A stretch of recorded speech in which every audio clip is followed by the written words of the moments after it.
Okay, so this year we'll be talking about better representation of Africa, and there's so much to talk about. You know, you've been in the storytellers workshop with Antonio. I hope you guys enjoyed it. Did you? Awesome. So before we get started, allow me invite Mr. Simon Kakoza, who's the general manager and, of course, chief convener of this event that we'll be having today. He will be telling us what the main purpose of our being here is and why it is important for us to have, you know, a better representation of Africa for media viability. So let's put our hands together and please join me in welcoming Mr. Simon Kakoza.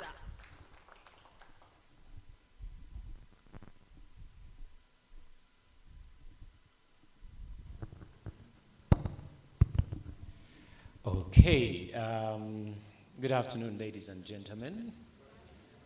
Thank you so much for honoring our invitations. By the way, do they say happy census? I hope you were counted. I want to congratulate you upon being counted. You are contributing to better storytelling, meaningful storytelling. The directors of MCI here present, I saw Antonio. Where is Antonio? And Ivan, our board members online, represented by Angelo Izama, the panelists who are present here today, and all you amazing people. First of all, clap for yourselves for being here. I thank you very much for honoring our invitation. I want to begin with gratitude. The representative of Africa No Filter and our other partners here and online, thank you so much for supporting meaningful storytelling, not just in Uganda, but in the entire world. This particular Media Viability Talks is being organized with the support of the Africa No Filter, and they want to support us to tell our stories better. So kindly clap for Africa No Filter for trusting that vision. Well, today we are gathered here to share, to have conversations and share more on how we can better tell our stories. I cannot overemphasize what my friend Yada just mentioned. The better representation of Africa. The stories we've been hearing are Africa being poverty-stricken. And these narratives continue to be paralleled in different ways. We have different innovators such as our Solutions Now Africa newsroom, now represented here by the editor Amos Wambi. Let's clap for the team. Amos, Ronet, and the rest. We have storytellers under the bank. We have different media development organizations, media focused on Africa, represented by John. The vice versa team, I just had a conversation with them. And so many other representation of members from other organizations. We are storytellers, and your story actually matters. If you have forgotten 101 for journalism, we are agenda setters.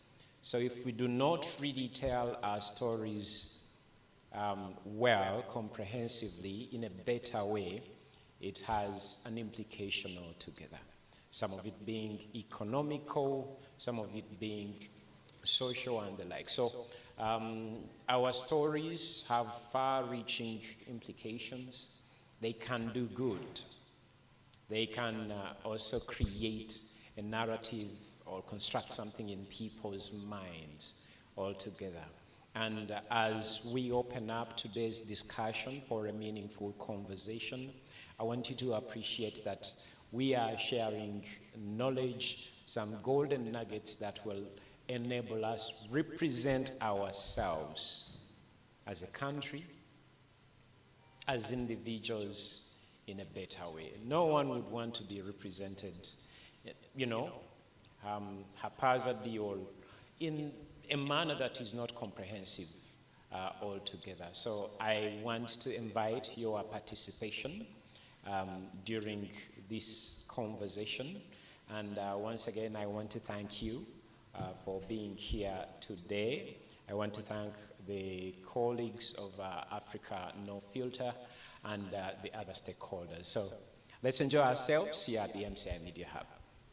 Thank you so much, Simon. And before you go, allow me request you to invite Glory Mafo, who is a media partner joining us online to give us her remarks, and then I'll return. Okay. I think I'll paraphrase what you just said. It's my honor to invite you now, Glory, to just say a few words to this audience of storytellers all together. Over to you. Glory, are you online?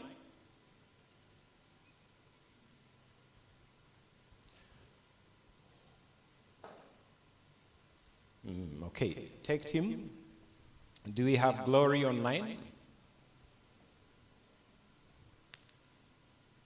Well, as they get Glory, I want to encourage colleagues that are behind and would like to occupy these seats. I think it might be better and easier for one to pass a microphone to you if you are closer here, if especially you came to make a very strong contribution about the topic. Please move closer. I'll make sure that they give you the microphone super fast altogether. The tech team, I would like to confirm whether Glory is now online. Glory, can you say something if you can hear us?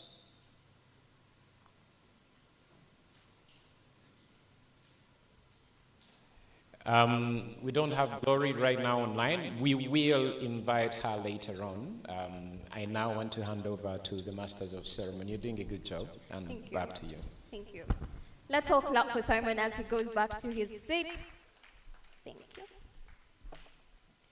Again, my name is Yada Wanjiko, and I'll be taking you through a lot of the things today. We are going to be having very important discussions on why representation is a big deal for Africa, especially in the media spaces. And to start off our conversations, before we go into the depth of all those other things that we need to do today, we're going to do a very, very little activity, and I'm going to need volunteers. 4 volunteers. We have different categories, right? We have storytellers, we have journalists, we have artists of different categories.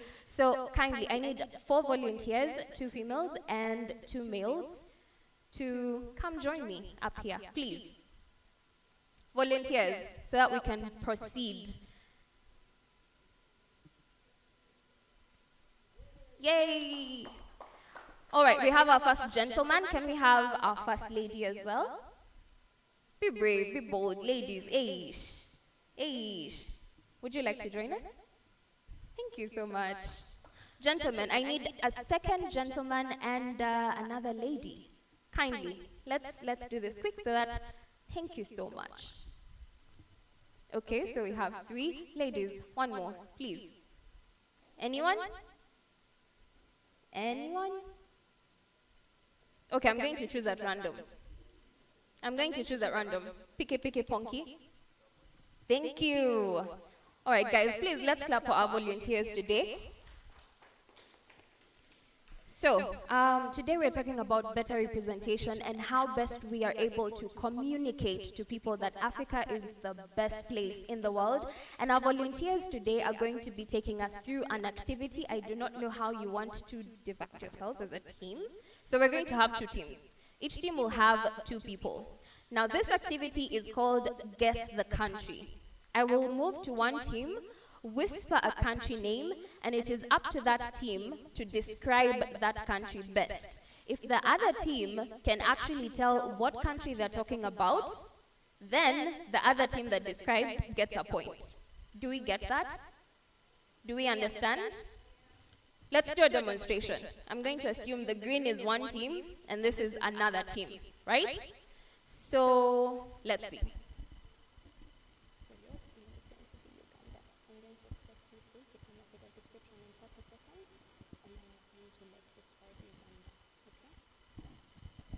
So, I've given that team a country to use, and it is going to be up to this team to tell us what country they think Team A right there, I already gave them a name, is describing. And if this team can get it right, then that means that team did a good job at describing, and they get 1 point.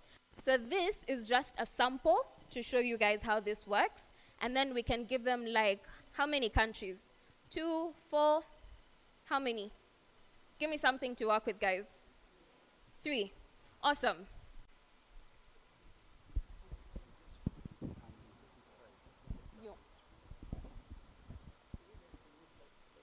Don't use something that's obvious. Do not use the crested crane. Do not use the colors of the flag. Do not mention any city. Do not mention anything that will point to you.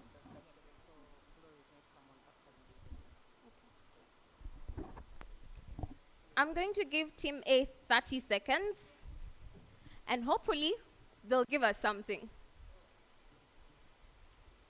You ready? Awesome. Thank you.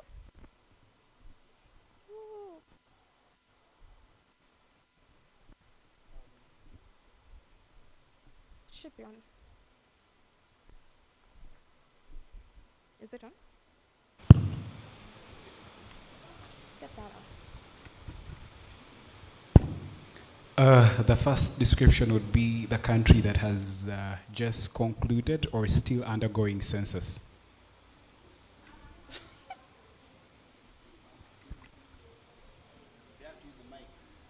Give them a mic.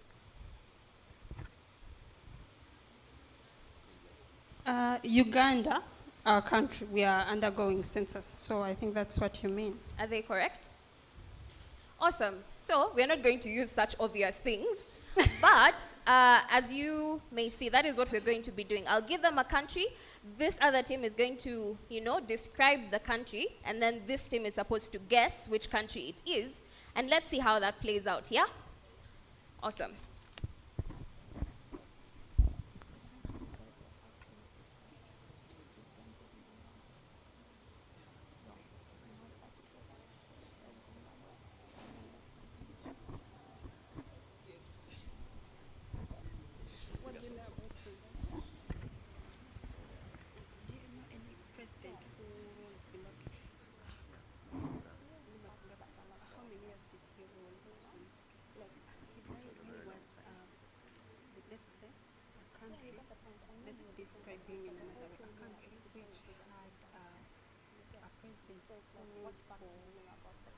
For many years and died in his 90s. 30 seconds.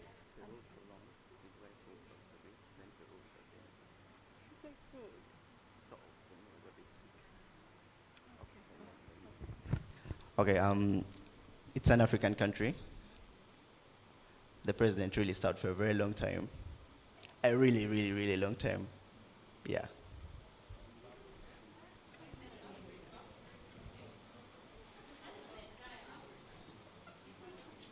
That's the correct answer. Okay. Which answer did you give?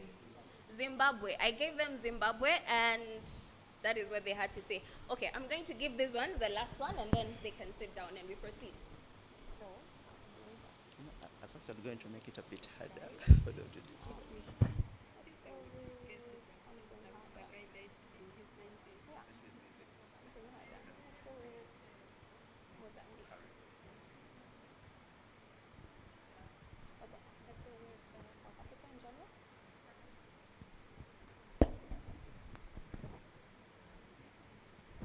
I'm not giving you guys so much time.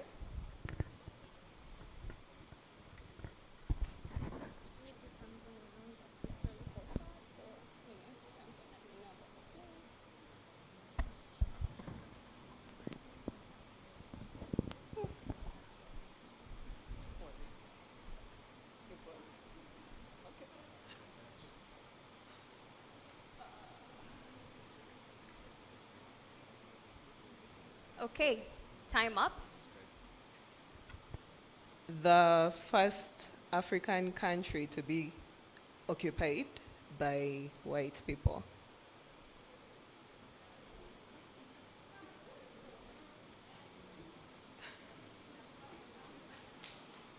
This is how we get to know if you guys were paying attention in history classes.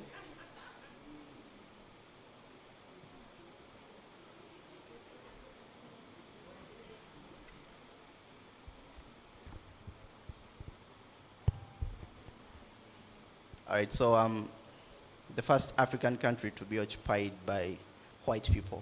It's a bit ambiguous. It's open. My first guess will be South Africa. Okay, let's clap for volunteers, please. So lastly, I'm going to throw one question to the audience, and I hope that you can be able to pick that up, right? There's a country that used to bury people, important people, with their maids, their servants, all that. Do we know what country that is? Do we? I see a hand.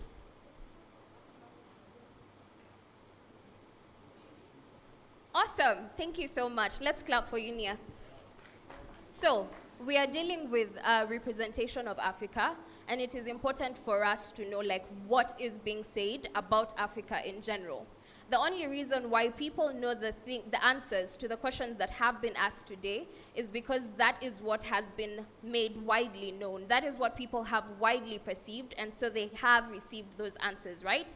Today we will be interacting with so many professionals within the media industry, and they'll be sharing their stories, they'll be sharing their experiences, and they will be able to tell us more about, the importance of better representation. Without further ado, I think Glory is able to join us at the moment.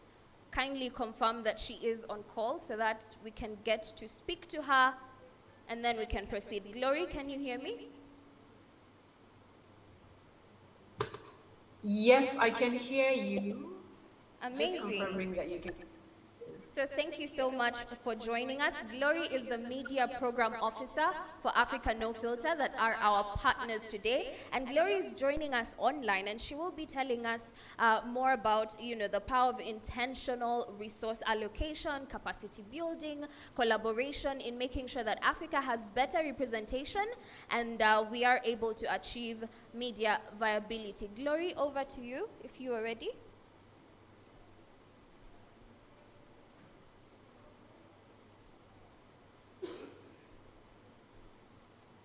Gloria, please check your mic. Yes, can you hear me? Yes, we can. Okay. In real time, you can hear me clearly. There's no glitches. Okay, I'll go ahead. Again, thank you very much for the opportunity to share the remarks on behalf of Africa No Filter. I was saying that I'm joining you from the very hot city of Yaoundé, Cameroon, and I think my village people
needs to take everybody doing it at the same time from everywhere.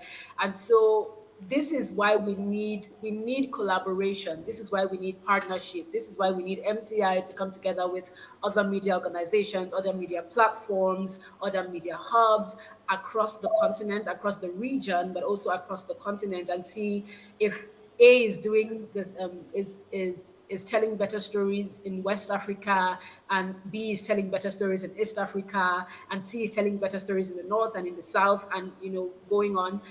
And we're all doing that,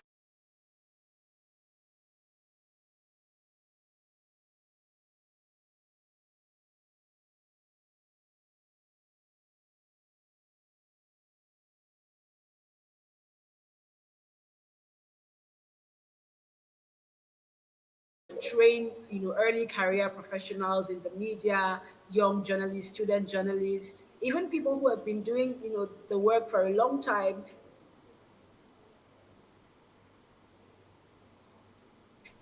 to change their products, the how they're working towards the representation of the continent, how they're telling new stories, telling alternative stories. And this is why organizations like MCI are here, and we love to work with you, because we are seeing how much you put into the training and how much you put into capacity building, and this is crucial, because then the more we build capacity, the more we train, the more we provide resources, then the more we can crowd in these new narratives, and the faster we can actually do that. And one thing actually I would like to mention, which is worthy of note, is that if we even crowd in these new narratives faster, we can build the financial viability of media even more.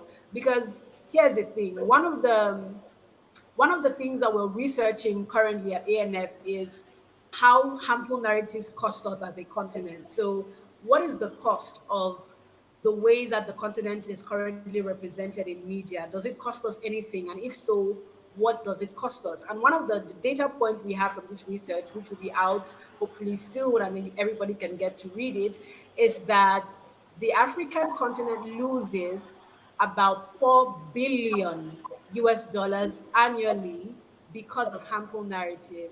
And so this is like money that would have come in terms of investment, maybe venture capital, maybe young businesses starting up, startup capital, remittances, every form of financial inflow into the continent is affected by harmful narratives.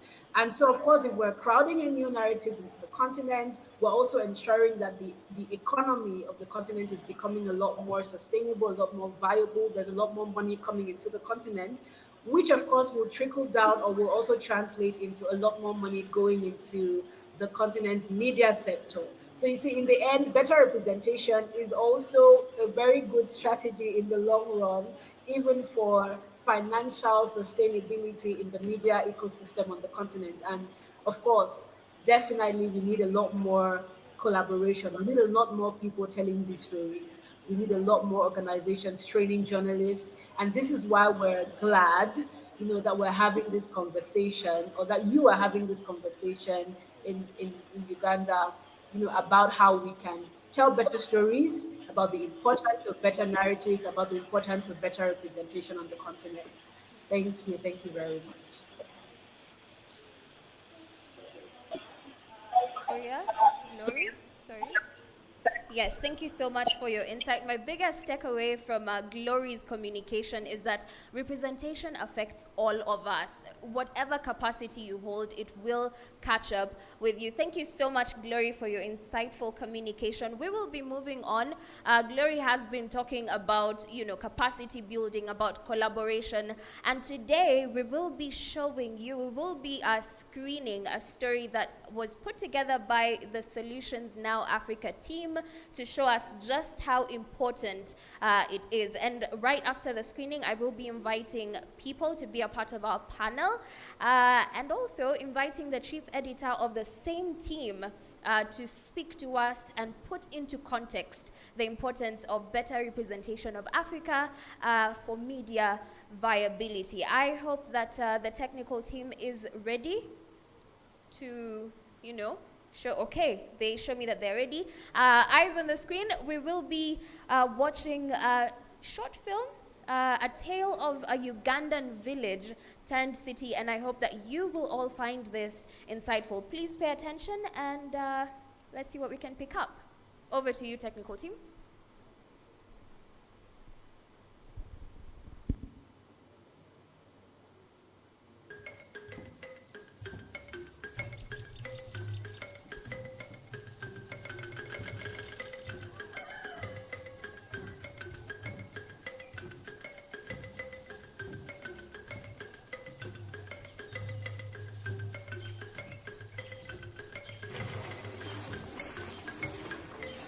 My name is Okelo Vincent. I am the head teacher of Okere Community School. I came here this year in January 2023.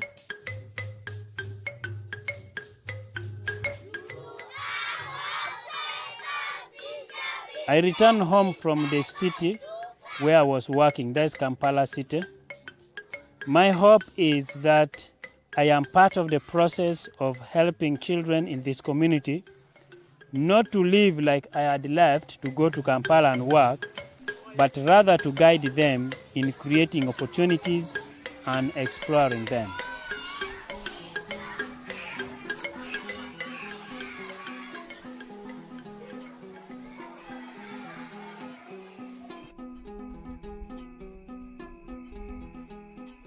Okere is located about 400 kilometers northeast of Uganda's capital, Kampala. This place was a lifeless internally displaced people's camp during the Lord's Resistance Army conflict that lasted close to 20 years. Most of its own people and those in the entire region at large fled for opportunities elsewhere. Okelo himself attended most of his school in Kampala, lived and worked there.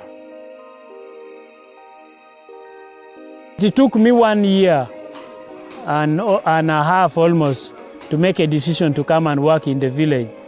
But as I am here now talking, for sure I cannot regret that I have left Kampala city and I'm now working in the village. When I came back home and I looked at the also education standard here in the village, you see that it is actually low.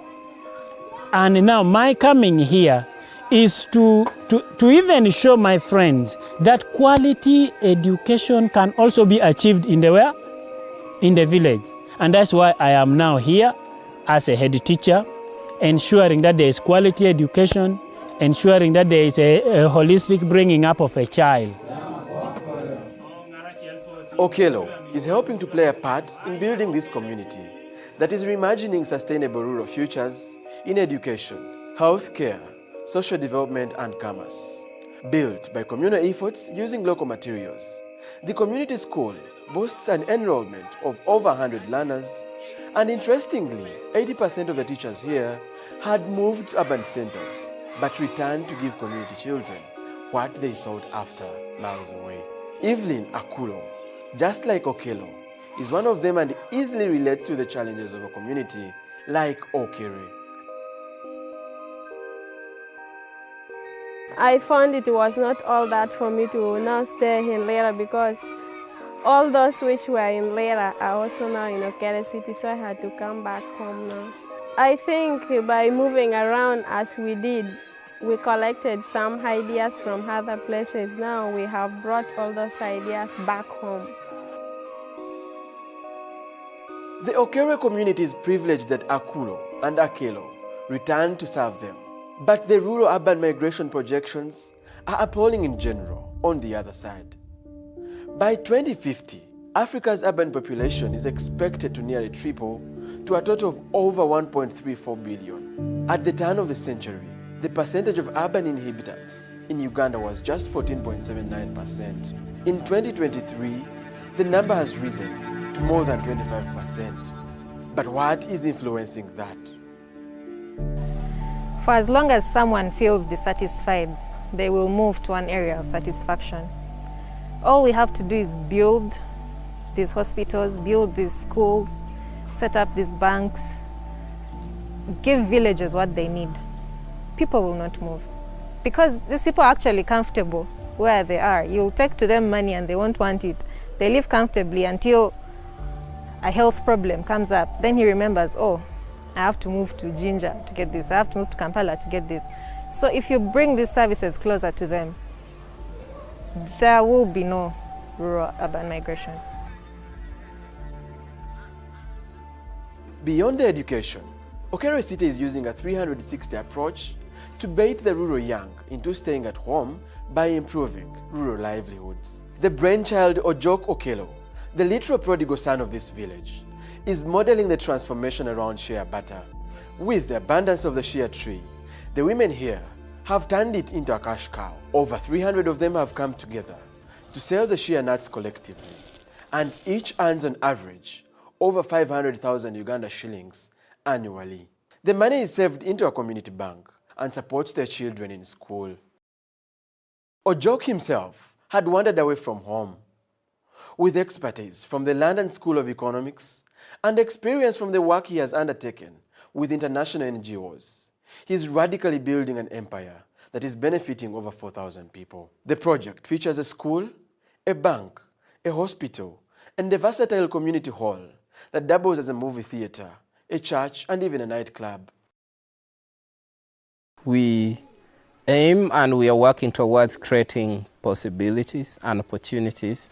And when young people flock in masses to cities, they're looking for opportunities and for possibilities to live a better life, to take their children to better schools, to get access to better medical facilities and healthcare, to get jobs.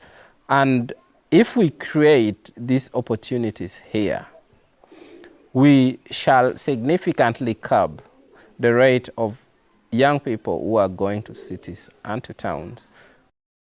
In the cities like Kampala, young men and women from such rural areas are in petty businesses like riding borders and street food businesses where they make a decent living. But are cities really prepared? The unemployment rates in the cities are going to soar. The level of access to public goods and services shall dwindle. The rates of pollution in the cities, because when all of us, we are pollutants, and pollution shall increase in the cities. Crime rates and antisocial behaviors shall only increase in the cities, because we know for a fact that the cities are not prepared, even just in infrastructural terms. But we are not just talking about infrastructure here. We are also talking about space, just the availability of space to accommodate, 1 point good billions of people, in the cities, in the future. In 2022, the government of Uganda rolled out the parish development model to attempt to create job opportunities and improve household incomes. So how does the Okere City model compare? I feel like already what PDM is doing is to create many Okeres. That is the long-term goal. Empower individuals to get more money so that they're comfortable in their space. They don't have to move. In those small individuals, because they're going to keep setting up small industries from the money they're receiving. As they set up these small industries, they will later grow into little towns and cities.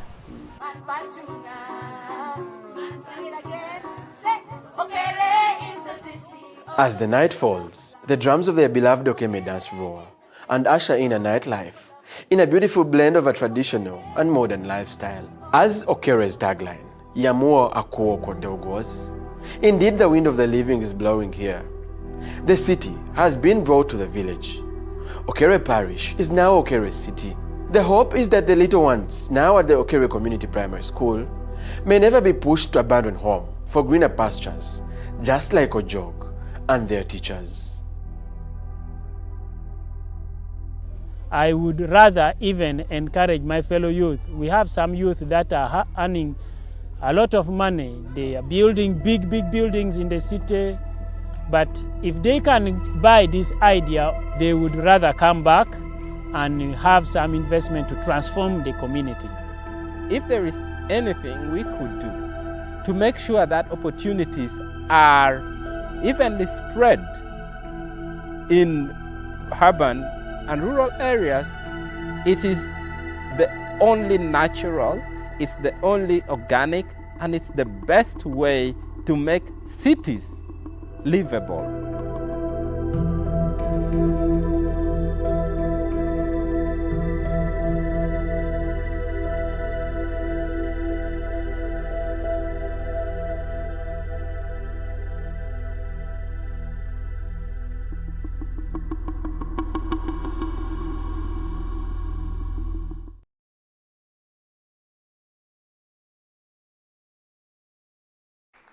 I really wish that this could have gone on for a bit longer. I was enjoying myself and the story of Okere City, and I hope that you did as well. Before I can invite Amos Wambi, the chief editor of the Solutions Now Africa newsroom, I'm going to ask our guests who are seated at the back, please occupy these seats in the middle, kindly. Let us do that as quickly as possible so that we are able to proceed with our program as planned. Thank you so much. Okay, and as they are doing that, allow me and join me in welcoming Mr. Amos Wambi to come and contextualize the story of Okere City. Amos, please, you're welcome. A round of applause for him again, please.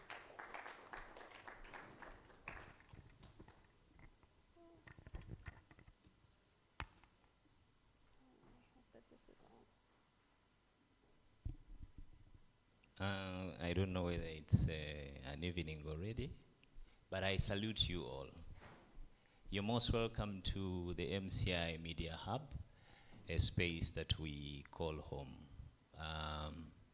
Solutions Now is a group of 6 young journalists that wake up in the morning to look for a perfect way to represent our communities.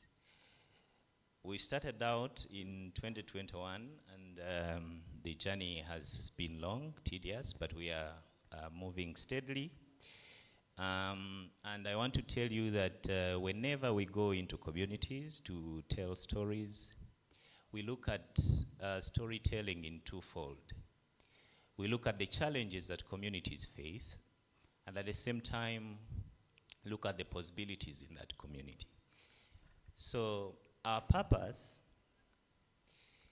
is to shine a light or illuminate the energy that people employ in solving the problems that they have.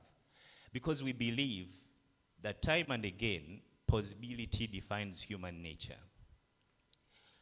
There's a time, a camera person here was, we were in the field, and someone accused us of, because we tell positive stories, that we are leaving out critical things that require to be amplified in order for maybe that person believes that calling people to order means pointing fingers at them. Then one person asked him why, if we asked to take a photo of him, he would deserve to go and change his attire and look a little smarter. He kept quiet immediately. Why? Why then do we as journalists go into communities and look out for those that have not showered? Thinking, or we've been wired to think, that that is who they are. We trust as a team that whereas people may be carrying different challenges around them, there's quite a lot of potential in the things that they do. There are young men and women in this country that wake up in the morning to ensure that certain things are working. And they never, ever, in our dailies, on our television sets, never get space. Should we say that Uganda is defined by, for example, the potholes between 6th and 8th Street? Yet our friends in Kisoro and Kabale are enjoying the best road network. I think that we need to do a lot more than that. So that is the thought process that informs most of the stories that we do. The story you've just watched and very many other stories are structured in a way that we want to raise the flag for those that wake up to make our communities better.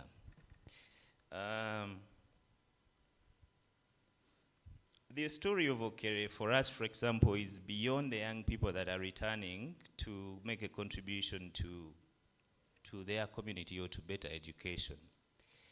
But rather, it's a detailed symbol of African craftsmanship. Africans are very, very resilient people. And a story said that if someone did not land a ship somewhere in the south and decided to push people in the camp, perhaps this would have been the best continent. So from now on, or from 2021, we have committed that we will shine a light on everything good that happens in this country and that happens in this continent. And we believe that with one narrative at a time, we shall be able to change the way people think about Africa and the way people think about this country. Thank you very much.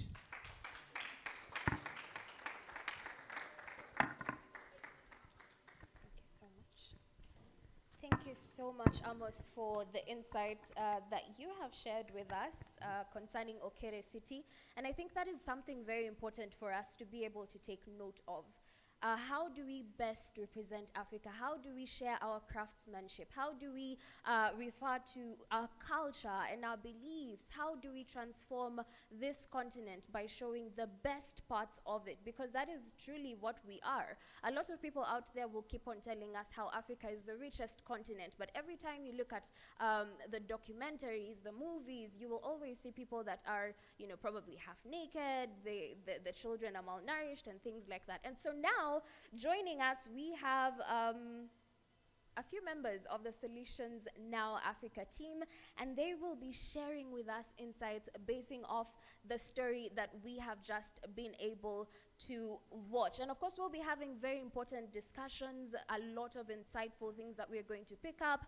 And this conversation, if you need to share with, you know, your friends or other people in different sectors that need to get this information, and hopefully that is everyone, you can be able to share with them a link that I think they will be able to share with you. We are streaming live on YouTube. That is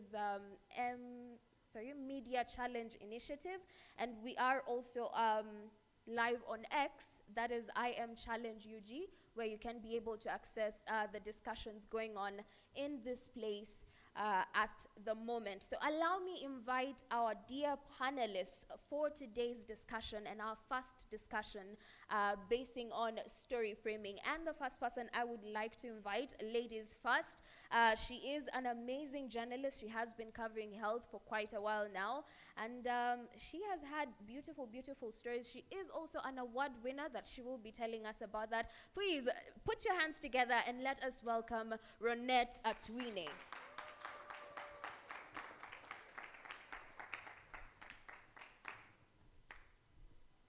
Thank you so much. Next up, allow me invite the gentleman. And first up, I would like to invite a person that has been a good friend. He is a man of so many talents. He is literally everywhere. Like, if you ask him about anything, he would be the person that will tell you, oh, I know about politics, I know about art, I know about drama, I know about this and that. And so, yes, allow me invite and join me to invite Richard Mugambe.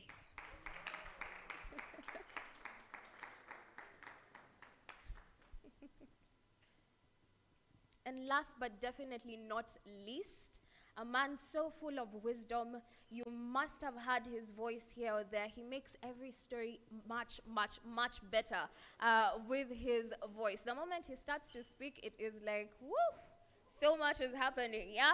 And he will be able to share with us his wisdom in the media experience, in the media journey, and also give us what his thoughts are and the team's whole process in framing this story. Allow me welcome Dan Ayebare.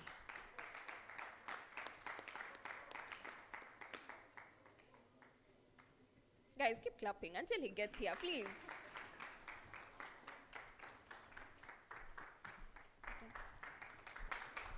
I don't know. Let me just sit here.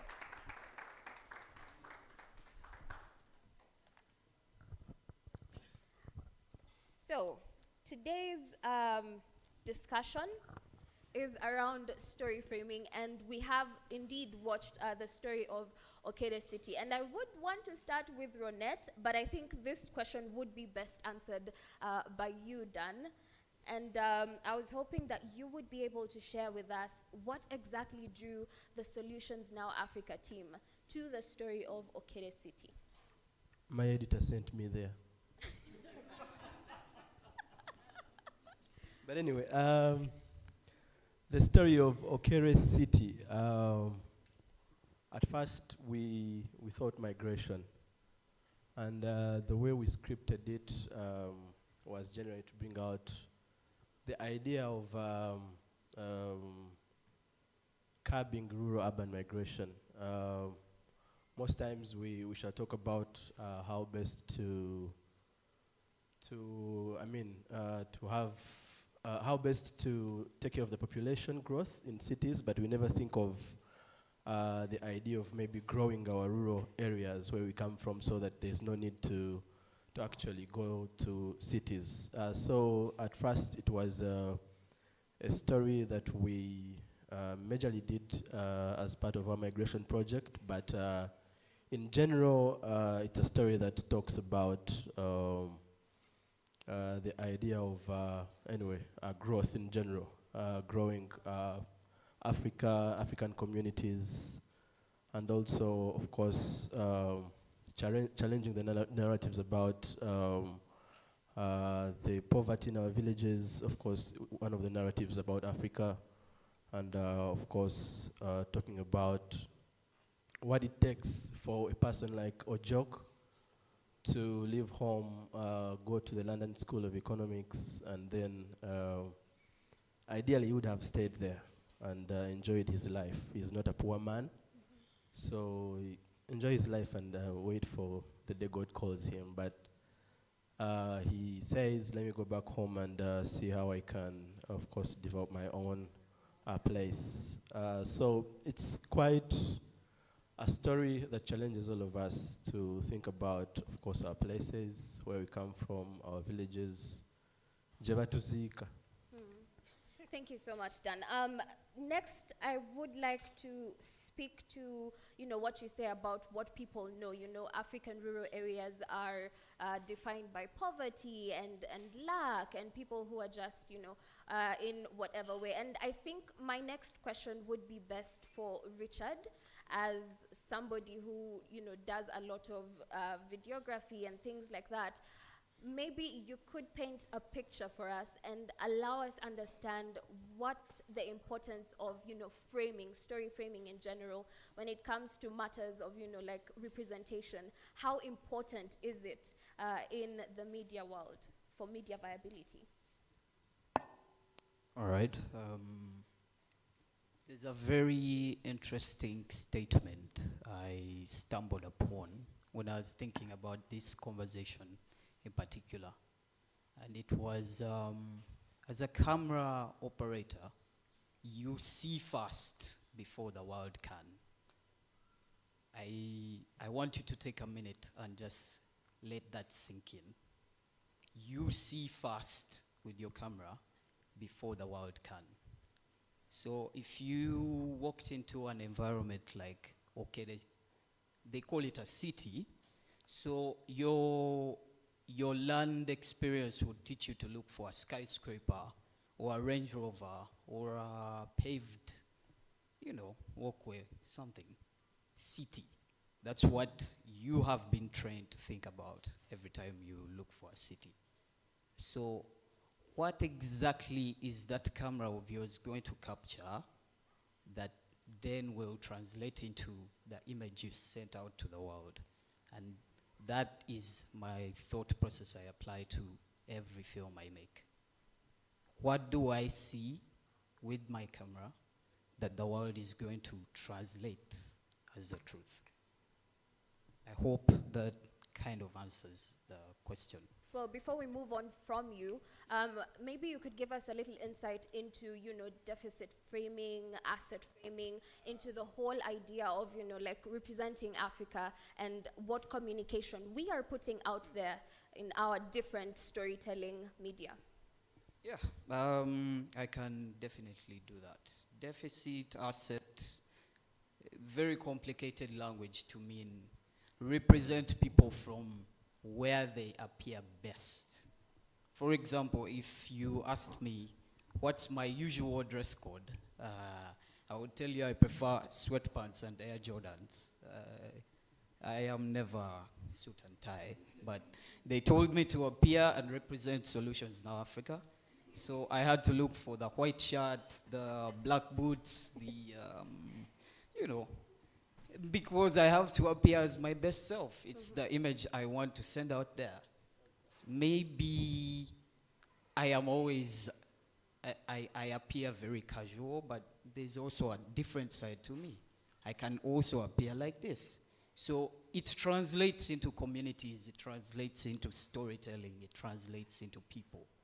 How best do you show their best selves? Do not look for the trench behind the house. Look for the dining table with apples and bananas and, what are you going to show that the world will say, oh, I really want to be like this guy? Yeah, so deficit, asset frame, show people for who they are in their best self. Yeah, use what they have as an advantage and show it to the world. And maybe the world will like and copy. Amazing. Wise words from Richard right there. And I think that brings us to Ronette. Ronette is an award winner. We've been told to, give our best selves. And so in this moment, yes, Ronette is an award winner, a very, very beautiful writer. Transitioned, from the MCI fellowships and all that. And now you are into health reporting. In this whole story of, Okere City, we see so many beautiful features about what Okere City is about and what they have done. And so I would like to understand from your perspective as a health reporter, how best were you able to capture, probably you shine a beautiful light on Okere City, but you're still able to show, oh, these are the interventions that they need. How were you able to do that with so much ease and yet communicate so effortlessly?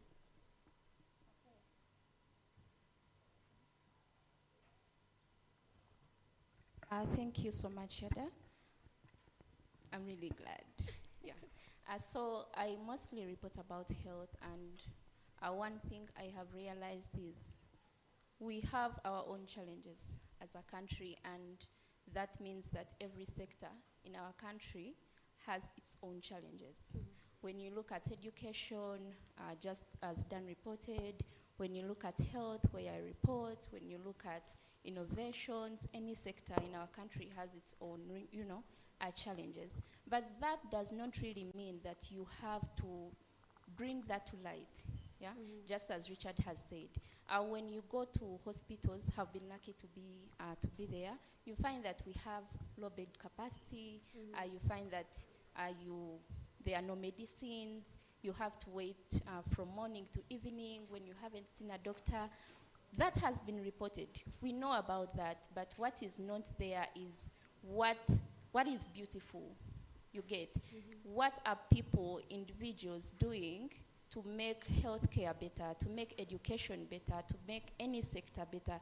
So we ensure that you highlight such innovations, you bring to light such individuals, you show what exactly they are doing in the community so that other people out there can see that, hey, in Jinja, this is what is happening. Mm-hmm. In Kabalagala, this is what is happening. What can we do as people in Kampala if we have the same challenge? Yeah.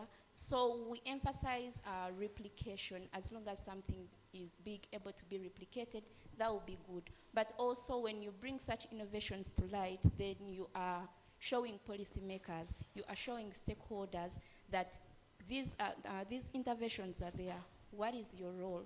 How are you able to support such individuals so that you can elevate these interventions to the next level?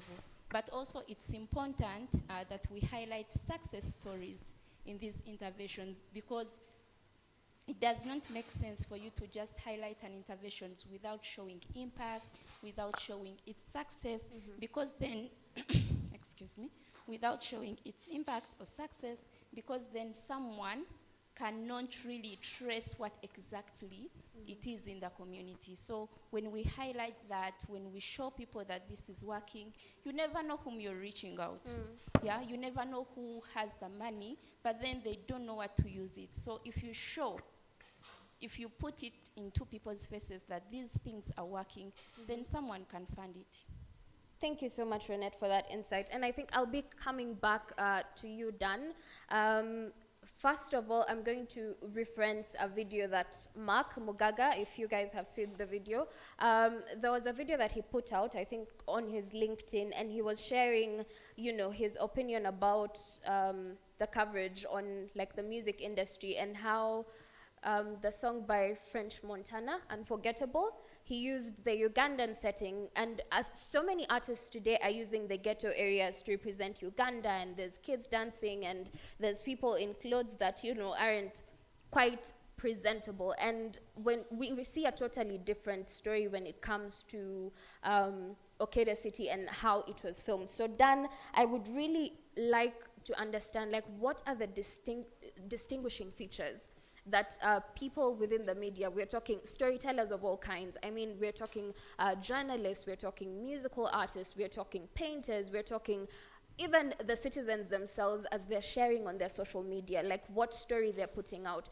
What are the distinguishing features that they can incorporate into their storytelling to make it better and to best represent Africa? To answer your question, I'll start with one of the international journalists who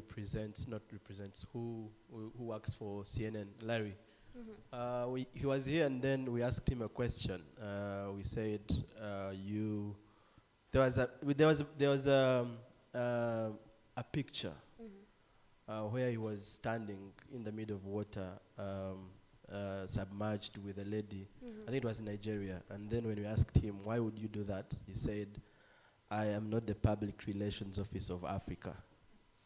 I keep on reflecting on that sentence, and I've really failed. The audience, think about it. Are we public relations officers of Africa as journalists?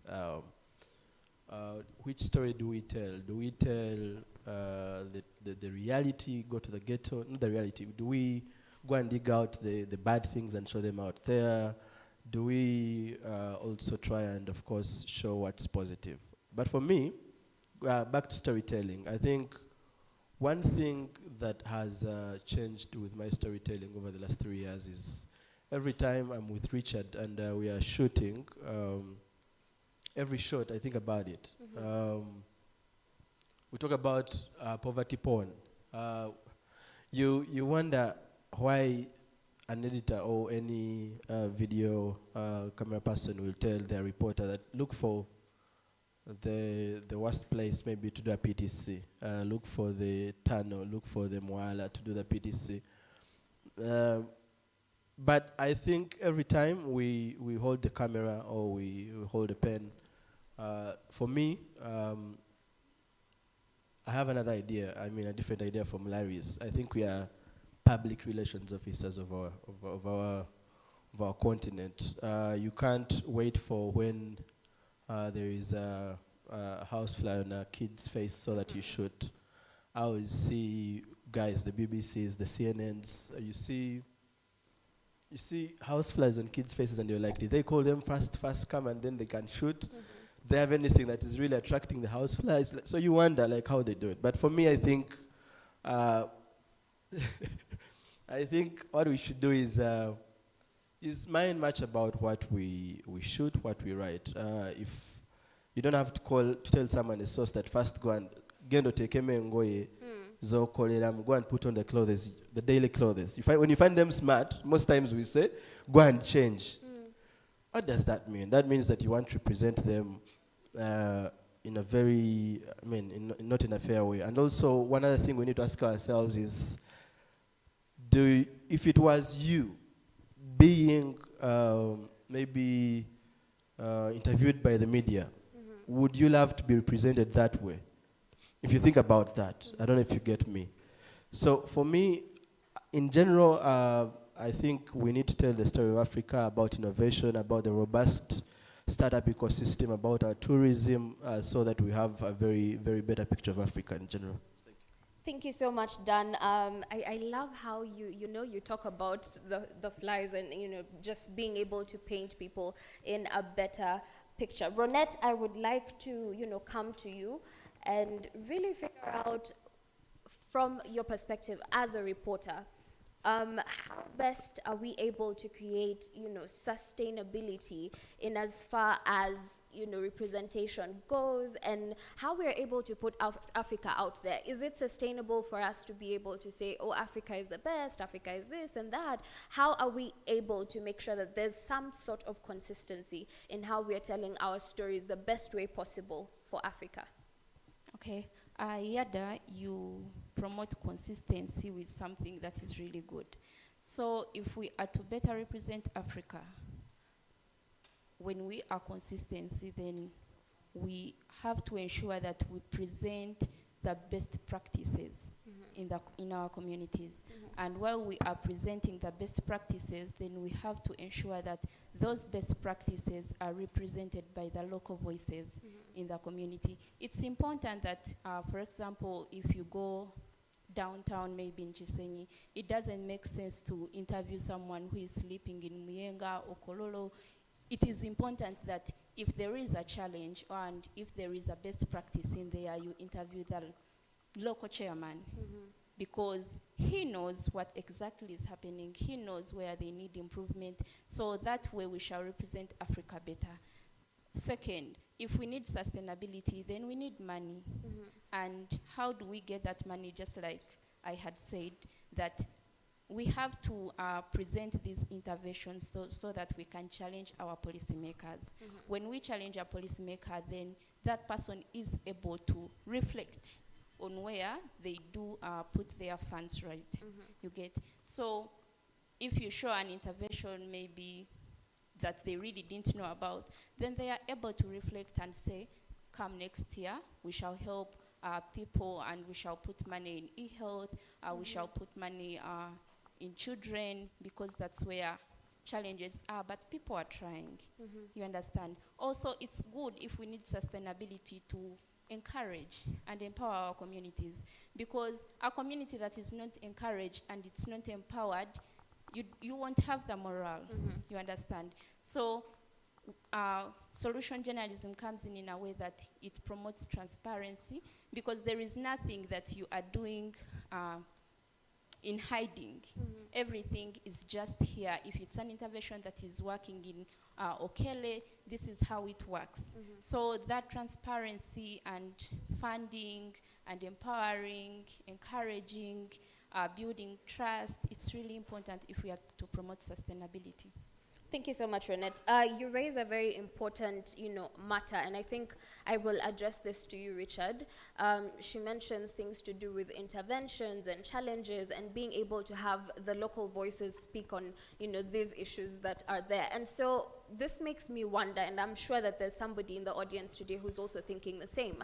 How are we able to best communicate in our filming, in our storytelling, in all of those things and framing? How are we able to best communicate that, hey, these are the challenges that we are facing, these are the interventions that we probably need, while still showing Africa in the best light possible? I have just remembered a very interesting thing that actually happens in school. It's this is an around and about example of how to represent people. So, do you remember when you went to school as a primary primary kid. And at the end of the 3 months, what you call a term, they would give you a report.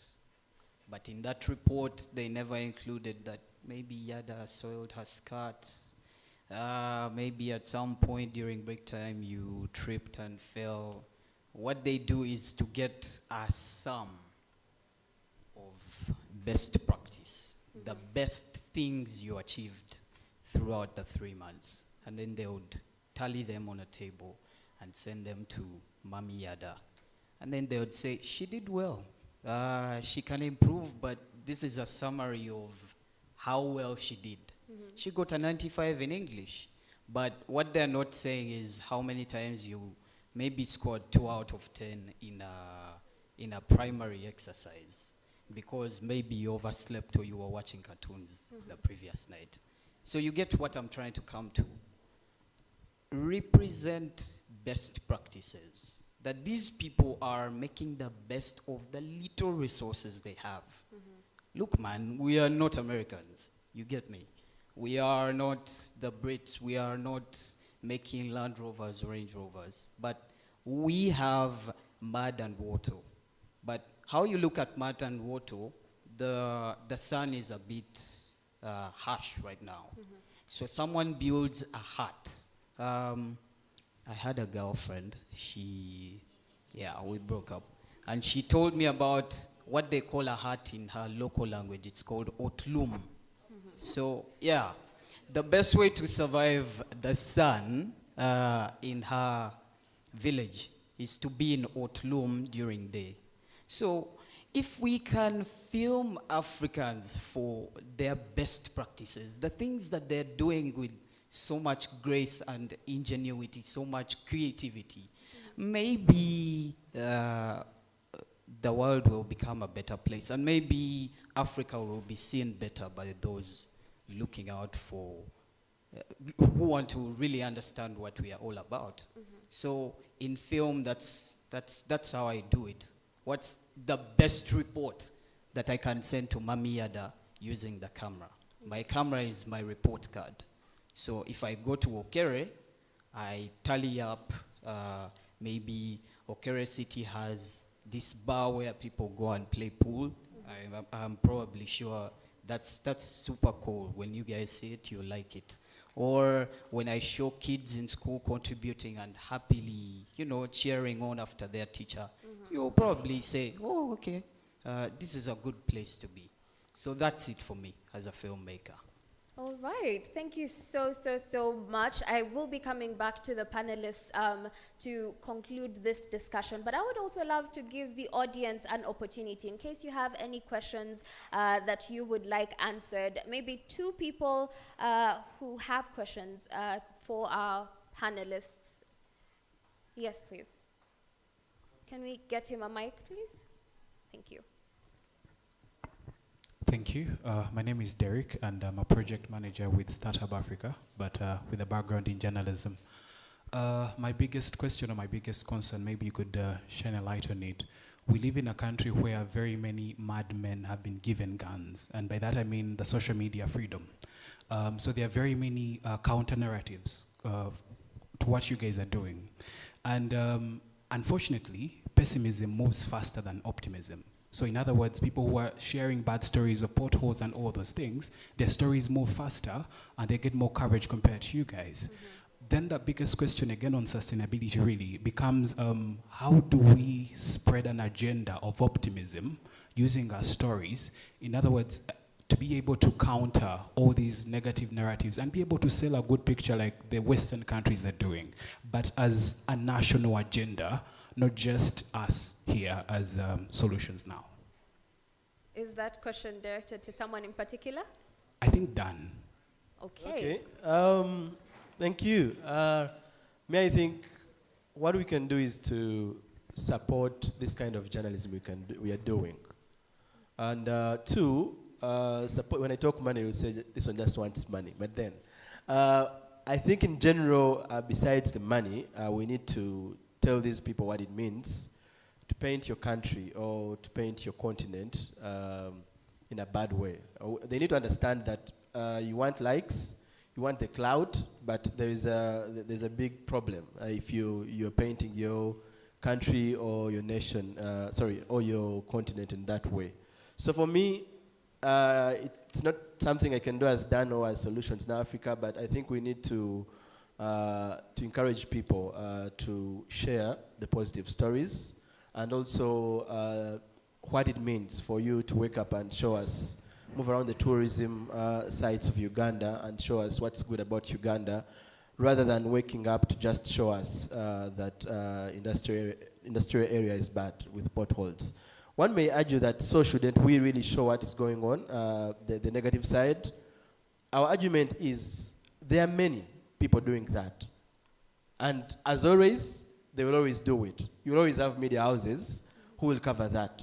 But how do we now balance that narrative that it's not that bad, there is something good? So for me, I think in general what we need to do is to grow a movement that encourages people to share what's good, what's going on, what's better in their countries, in their communities, and for them to understand that in the bigger picture is that it really, for example, attracts tourists here. If I could give one example. Two, to also, one way you can challenge them is to ask them if why they don't really move out of their house naked. Let me start there. Maybe one of the ways we can really challenge such people so that they can think about how they can better represent Africa and or maybe our country. Why do we have to dress up first to come out? Why don't we move out naked? Why do we have to comb our hair? Why do we have to brush our teeth? It means we want to give the world the better version of us. So why do we have to grow the culture? I mean, I'm still talking about how we challenge these kind of narratives. So why do we have to paint a picture of what's going on, what's wrong in our world, yet on an individual basis we want to be the angels, yet we want to go out there looking for who hasn't done what? As I wind up, I think the other way of maybe putting that out is to give an example of a child, if you're a parent, for example. If your child brought a report card that Richard has been talking about that has poor marks at the end of the term, many parents, the traditional parents would want to beat the child, say you did wrong. Next time, if you do bad like you did this time round, sticks on your butts.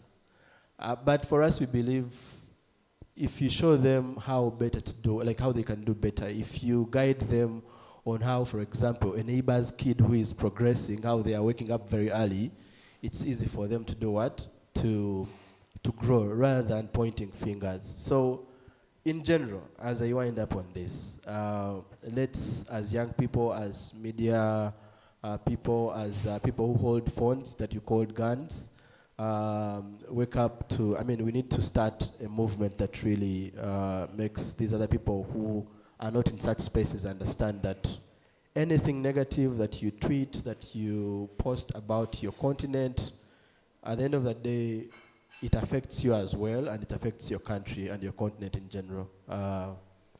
So as the PRO of Africa, I sign out. All right, thank you so much, Dan. As we are concluding this very session, I think this will be a general question to all of you as you also give us, your last remarks. And I think starting with you, Ronette, Richard, and then right back to Dan, what is the place of better representation in our storytelling models, whatever avenue we are using? What is that place that representation holds best? I beg your pardon. Okay. Representation plays a whole, big role in Africa. But the major purposes and how we can, best do it. I know you have, mentioned it throughout this entire session, but in sort of a summary, how best do we get to achieve, not just on, a general purpose or a general place or a general benefit that everyone can tap into, but also individually, what kind of impact and what kind of purpose does it serve to have the best representation of Africa? And also your last remarks to everyone. let me go first. I think as the media, we have not been doing so bad, but we have also not been doing so good. So there are some areas that we need to improve if we have to create sustainability in the media. You find that, for example, mainstream, there are those people who will speak today, speak tomorrow, speak next month and next year. Yet we are the voice of the voiceless, but we always give a voice to those who already have a voice. You get what I mean? Yet, actually people who are facing these challenges are local people. Yeah, are people in slums, people in low resource settings, and it's very unfortunate that we never give a chance to such people. So for me, it's important that as the media, whether you do report solutions journalism or current affairs or politics, whatever you're doing, ensure that everyone is represented. Because imagine watching a TV and you can see yourself through a person who is on TV. You get to trust the platform, you get to watch or read on a daily because you feel they are representing your issues on a daily basis. That creates transparency if I'm watching or reading, but also I think for us, the media, it's not about being fair, it's about being smart and to ensure that everyone's voices is out there. All right, Richard. I had a pun, but I've forgotten it. Let me just be very quick. One, allow us to comb our hair before we get out of our houses, like you said.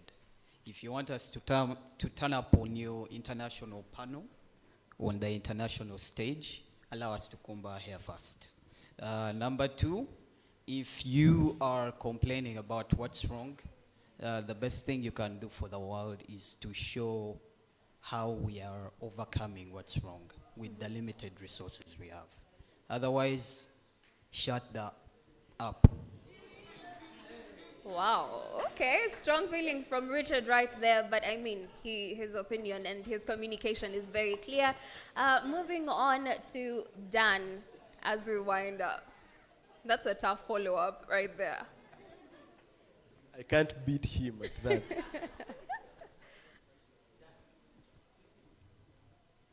Yes, please.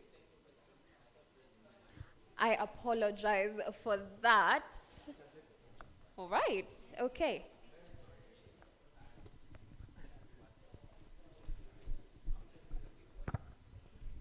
Thank you very much. My name is Bush. I felt I shouldn't let this question go. My question is a reflection as well about navigating ownership. How do you get more solutions-oriented journalists beyond this confinement so that now we have them everywhere? The reason I'm asking is, I think it's a Pan-African problem. The biggest challenge that I see is the ownership, the thinking in the media houses, the thinking in the institutions that do not allow solutions to thrive. You see, you can have forward-thinking journalists, young journalists like this, but I'll tell you this, majority of the owners of these institutions and media houses are European educated. They have gone to University of Leeds for masters. Some of them have gone to the University of Columbia, like my good friend, to do his MA. And when they come back, what this education does, it takes them away from identifying with Africa. It's not so willfully done, but it's tactically done, and it's very subtle, such that now they do not see what you and myself are seeing in our communities. And then the entire thinking process of these people who are leaders in our institutions and in different places is that of a white man, is of a European man. I'm quite agape when I hear we are not Americans, we shouldn't be them, we are Africans, we should be Pan-African, we should tell our own stories, we shouldn't wait for them. So my issue is, the owners, how do we navigate that thinking that is in the institutions to make sure we have more solution-oriented journalists beyond what we have here? Thank you. Who is the question directed to? You said reflection?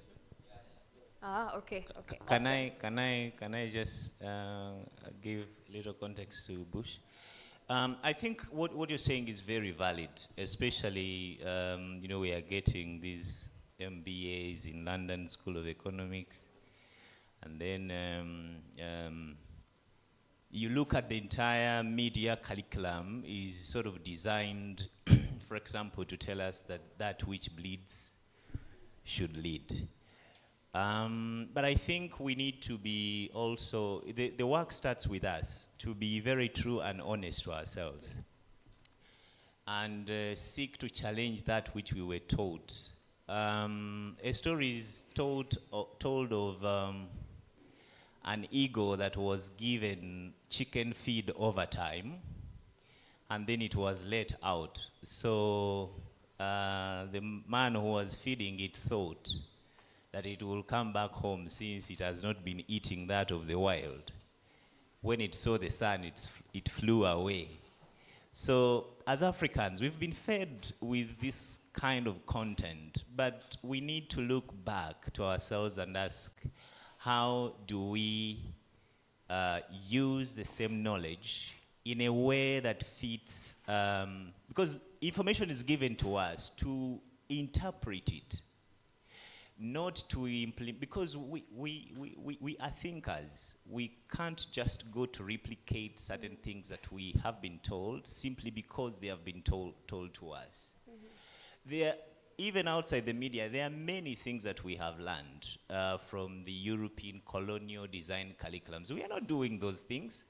Why is it that when it comes to the media, we are doing only that we were told to do? So I think we need to do introspection, look inward, and then see how we can represent ourselves. As for how we can build forward-thinking teams, I think through conversations like these ones.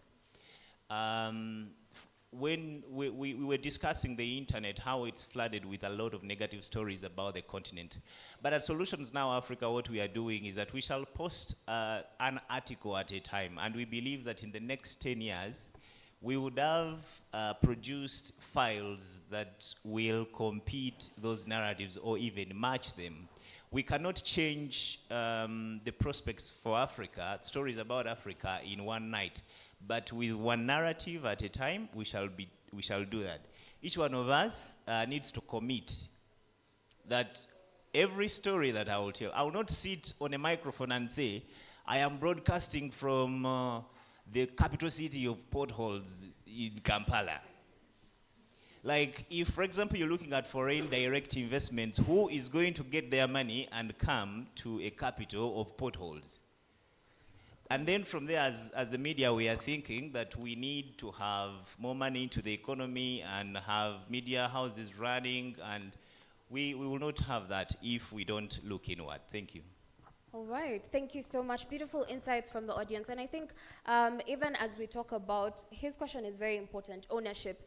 I do not know if Solutions Now Africa would be doing the kind of stories or documenting the kind of stories if they did not have the vision and the mission and the purpose to, show up with solutions to different challenges that probably communities are having. And so when he talks about ownership, I get to think about, how different media spaces, and we have, people that are representative of different media entities that we have in the country. And so I think it is also important that, like media houses and any kind of channel that storytelling goes through are able to maybe revise their visions and their missions to be able to incorporate these things and better storytell. But we were winding up with this session, and Dan, you were the only person that was left. What do you have to say about, how, like, what impact does best representation of Africa have on the individual, and also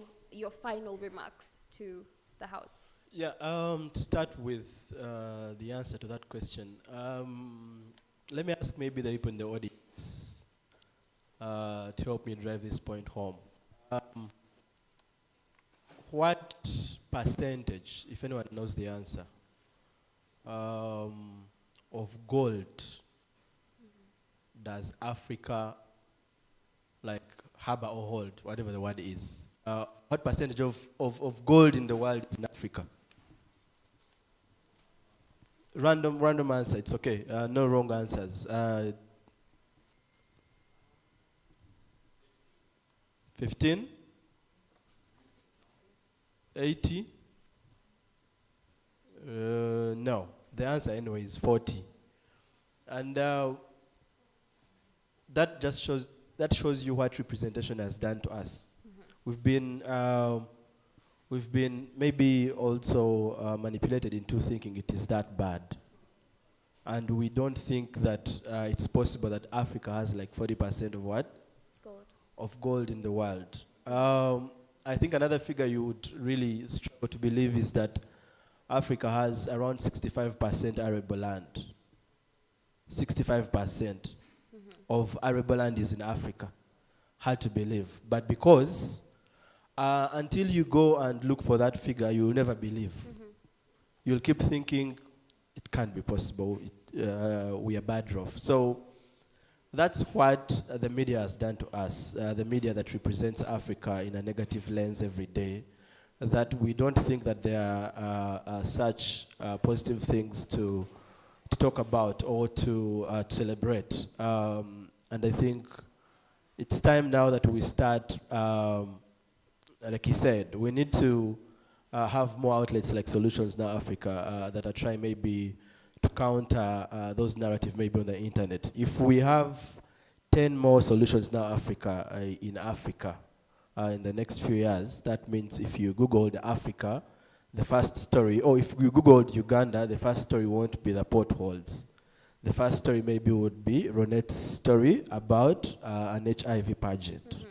So to me, I think it goes back to supporting everyone who is trying to counter narratives, and also, like I mentioned in the beginning, we need to inform people what it means to wake up every day and go on the internet and start posting everything negative and also underplaying everything positive. To wind up, I would love to, of course, also commend everyone, especially in those media houses where everything that bleeds leads. Every time I see a positive story, a solution story from a person from the mainstream media, I love that, and I'm always cheering them. So for the guys out there in the audience, maybe for me, the call to action is, if you are at Daily Monitor, Pato, or Feli, everyone out there in the other media houses where honestly the stories should be problem-based, once in a while pitch a positive story so that you can support us on this cause, so that you can give us a break. Thank you very much.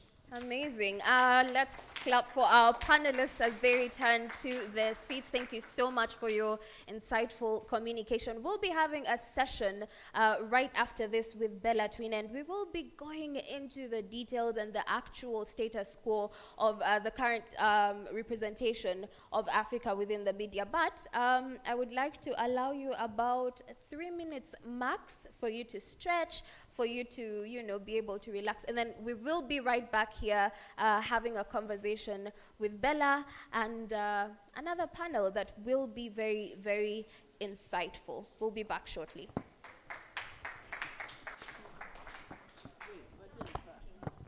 Sorry?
definitely moving on with this session in this moment. We're going to have a deep dive into, Africa's representation at the moment within the media and so much more. And so in this moment, put your hands together and let's invite Bella Twine, who will be taking us through that session. Bella is a fact checker. She's a communications officer. She is a part of the Debunk initiative, and she is absolutely an amazing soul. And I am sure that you will be able to enjoy this session with her. Thank you. Thank you so much, Yada. Hello. Hi, everyone. Energies are so low, banange. How are you? How are you doing? Magalech Kopochobuji? Very soon, eh? Very soon. My name is Bella Twine, and in this conversation, we have very, very amazing individuals who are going to be talking to us and sharing with us about media viability, how businesses can better thrive in a situation where the narrative about Africa is not doing so well, but we're trying to get there, right? My name is Bella Twine, once again. And my role is majorly to just support this conversation flow, but I'd want all of us to engage, ask questions, pitch in every now and then, right? And I would want to ask the first question that, what do we think, yeah? What do we think is the cost of the negative representation of Africa in the media? On people, on relationships, on the economy, on democracy, but most importantly, on investments, right? And we have seen that many stories about Africa, and this is a report by Africa No Filter, these stories are lazily circling around the one-sided single story of poor leadership, of poverty, of corruption. And that is a single story, yeah, of disaster and disease and conflict. But what does this single story do to us as individuals, as people who come from Africa, and those who live in the diaspora, who represent or are part of Africa, right? And I want us to just internalize these questions as we have this conversation, as we have this panel. And joining me to have this conversation is a wealthy panel, rich in knowledge, yeah? First, I will welcome Jan Ajang. She is the programs manager she's the program manager at, Media Focus in Africa. I'm very sorry about that. She's the program manager at Media Focus in Africa. And also on this panel, we are having Clifford Mugera, who is the head digital at Next Media Services. Online, you can take a seat. Yeah. Online, we have Angelo Izama, a man who is so well invested in journalism and communication, and a great storyteller, and one of the board members of Media Challenge, MCI Media Hub. And Angelo Izama is the team lead at VRS Kwa Wote. Thank you so much for joining us, Angelo. And finally, lastly, we have a very great man, Isaac Chigozi, who is from the Senior Presidential Advisor Office on Diaspora Affairs. He is the head of Trade and Investment. And this panel is going to help us internalize these issues, but also in the whole charade and the discussion, we want to see opportunities and challenges that media businesses might face in the long run. Please help me welcome this panel.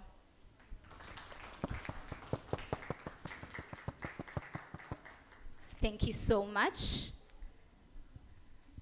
So first, I want this to be as free as possible, as fluid, and I want questions to come from you guys. I want you to engage and be a part of this discussion. But my first question to all the panelists is, how do you view the representation of Africa as of now, elsewhere, by ourselves, but also by other people? I'll start with you, Isaac, probably.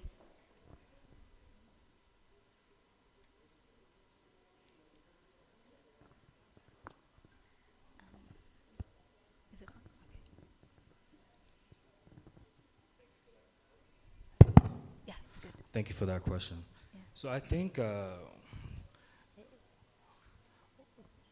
representation of Africa now in global media is how we have decided it to be. So we can't really lament so much about that. What I think is the most important question would be, how can we improve the narrative of Africa and the global media space? And some of that comes down to patriotism, being patriotic and having love for Africa, not trying to emulate what other countries might think of us as a continent, but what do we want our stories and how do we want our stories to be told?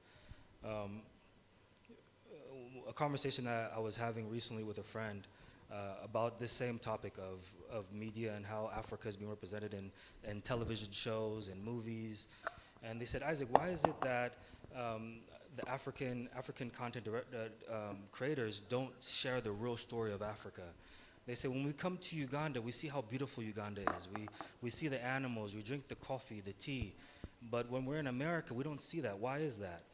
And that was a question that still puzzled me, is why don't we take a stand and share our truth and amplify the truth that is ours?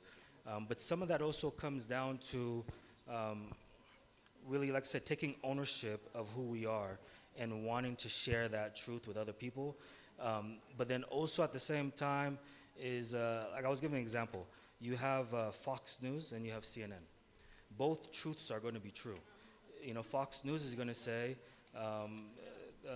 the roads are very good.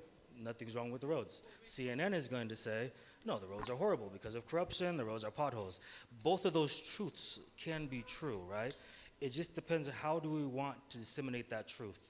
How do we want our truth to be disseminated in a way that can allow us to entice more investors, entice more development? So how do we tell our truth in a way that will still galvanize people to come and work with us?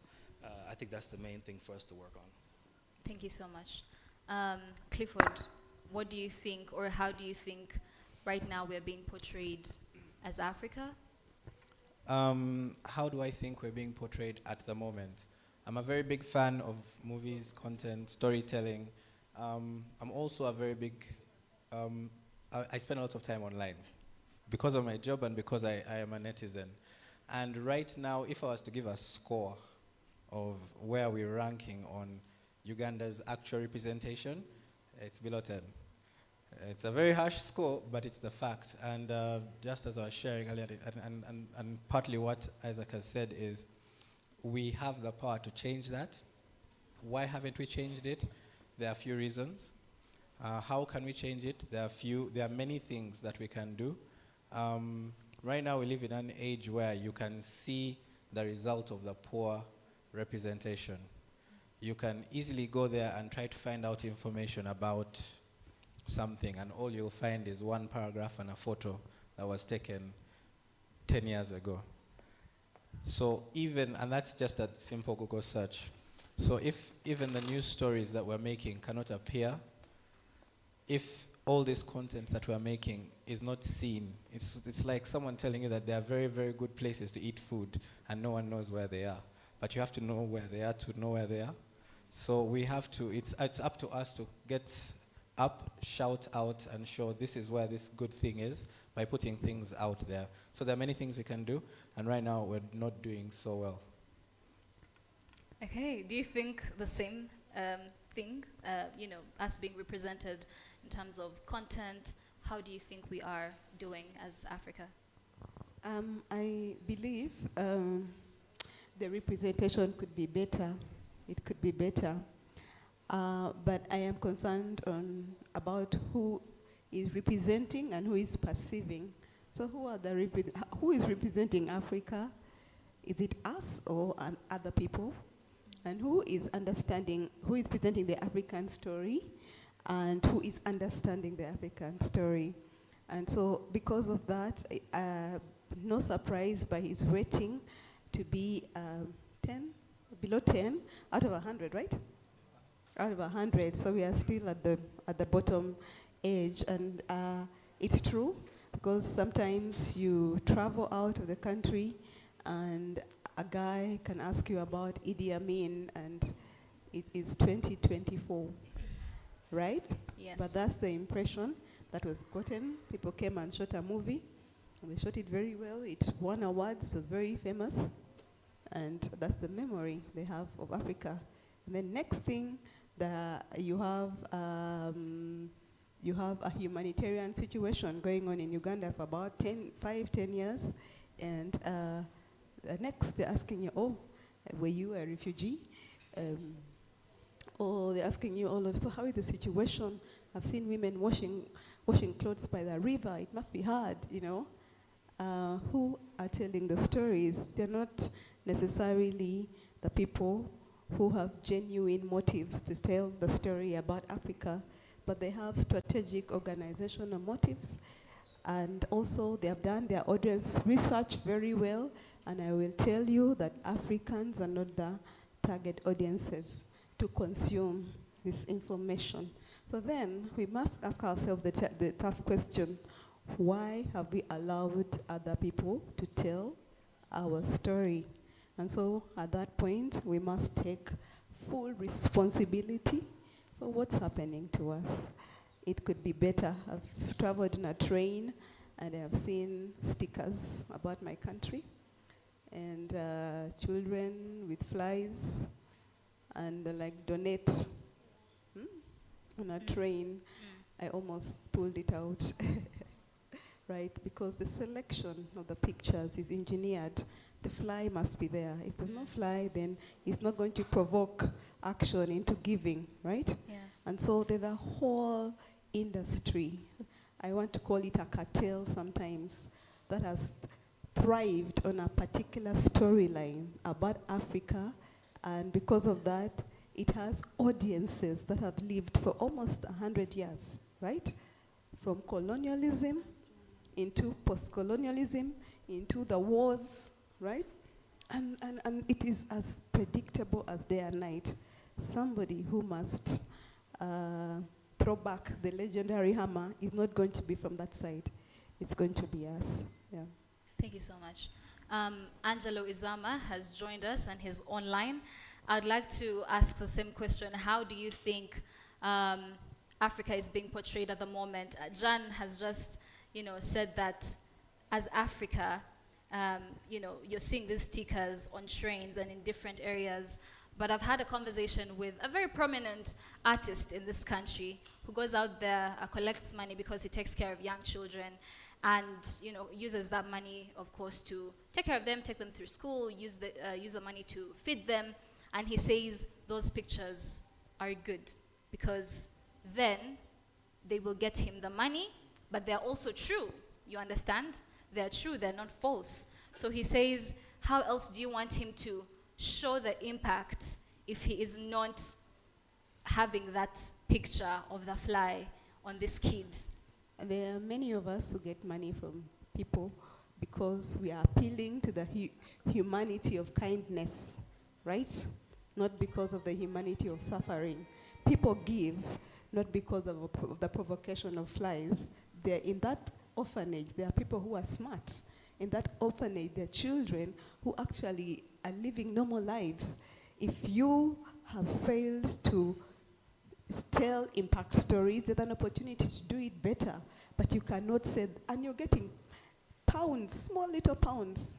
The people who are making impact in Africa are not getting that money, are not getting that guilt-tripping money from a train guy. You get, yeah? So we need to retire. It doesn't work. Okay, we could do it better, but no. I'll push this to Angelo Izama. Previously, I've mentioned that he is the team lead at VRS Kwawote. Angelo, if you can hear me, you could unmute and say hello to the people, but also tell us your views on how Africa is currently being represented. I hope this is clear enough. Yes, it is. Okay, perfect. Yeah, well, I again want to thank you for having me. Generally, I mean, it's an established truth that Africa is portrayed negatively and has been for a long time, that it's almost a norm.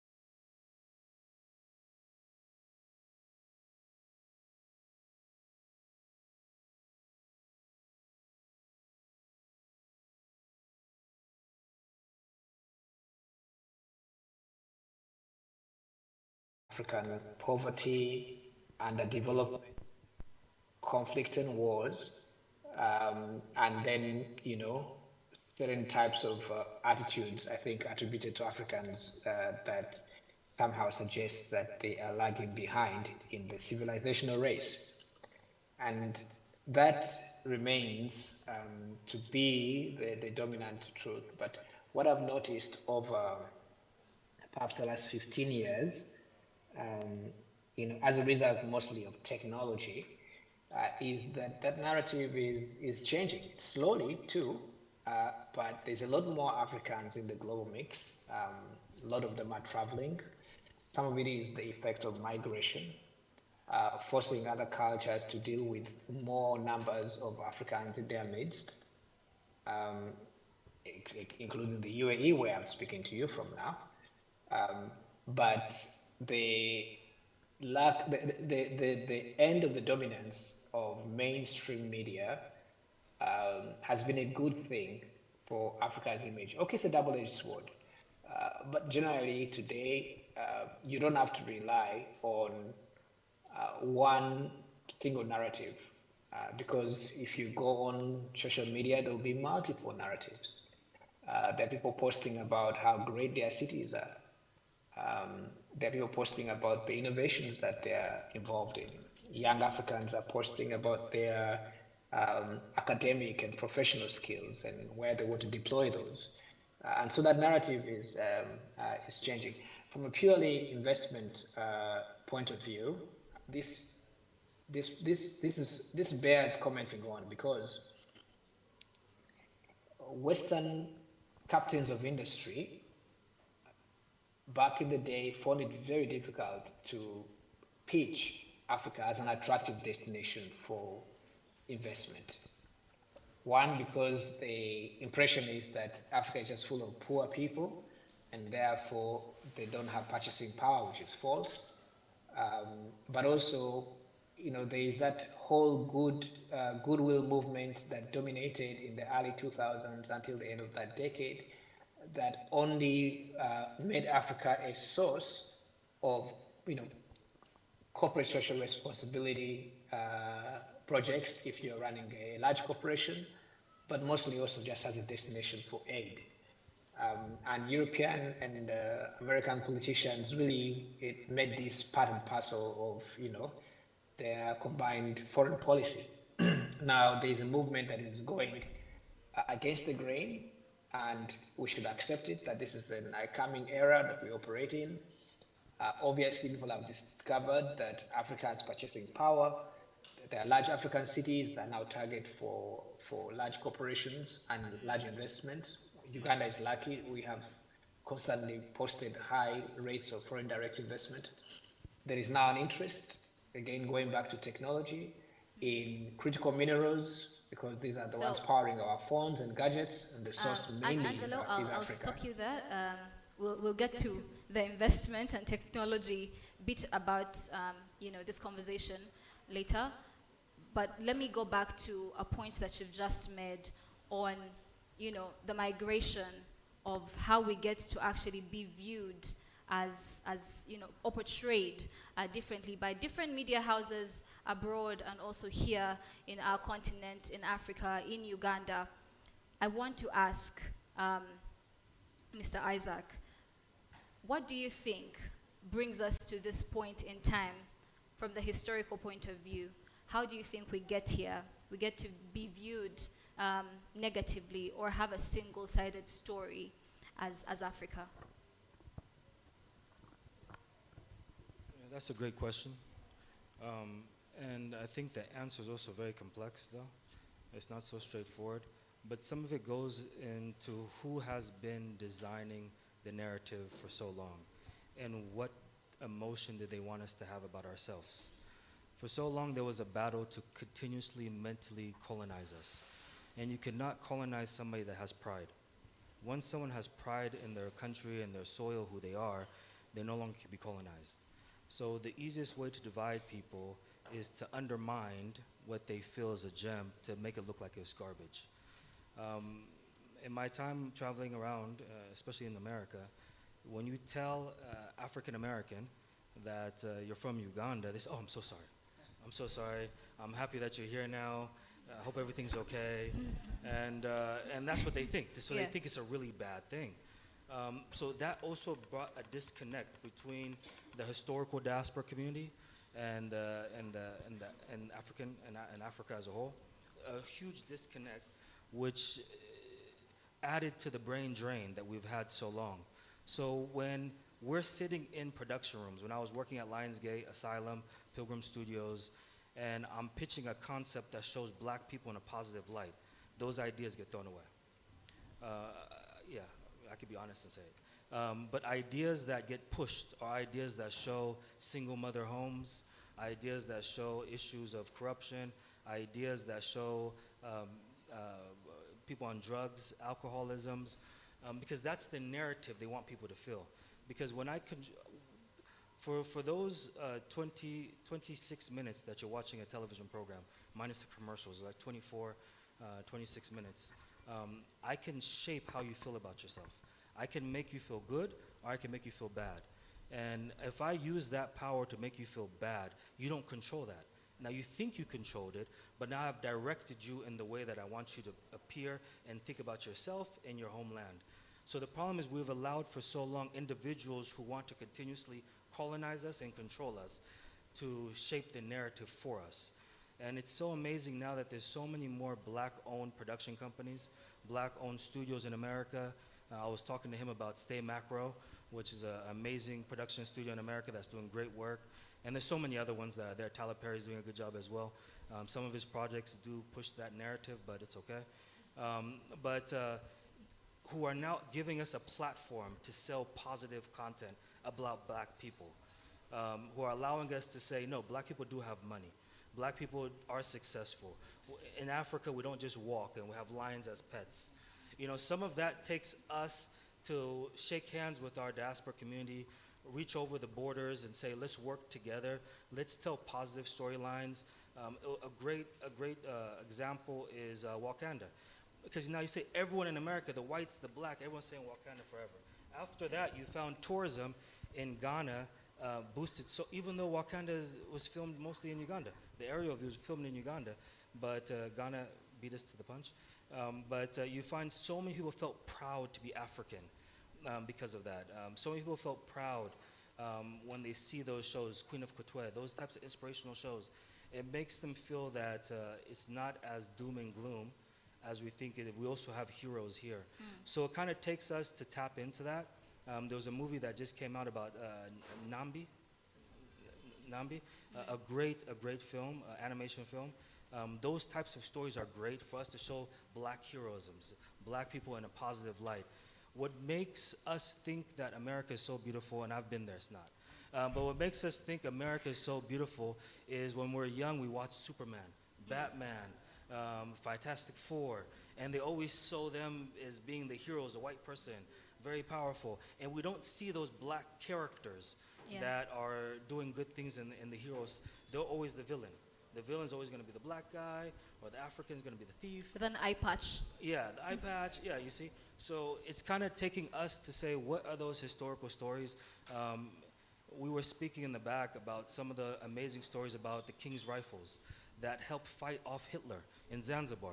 These are Ugandans that they grabbed from the villages in Jinja and other places, took them for 3-4 weeks of training on how to use machine guns, sent them to Zanzibar, and they were able to hold off Hitler. Those are great stories that will bring pride, and people say, yes, I'm from there. I'm from Yes. Uganda. I'm from that place where we fought off Hitler.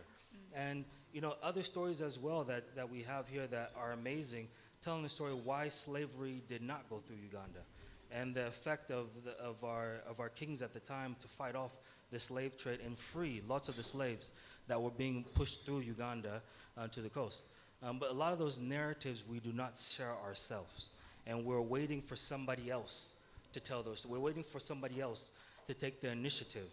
And like my brother was saying online, is that once we take that step, that's when we can also start changing the narrative of investments, education, tourism in the country. But until we take that step, we'll continuously be hostages to those who want to control us, those who want to divide us, those who want to pacify our dreams and allow us to be content in watching the Kardashians on TV.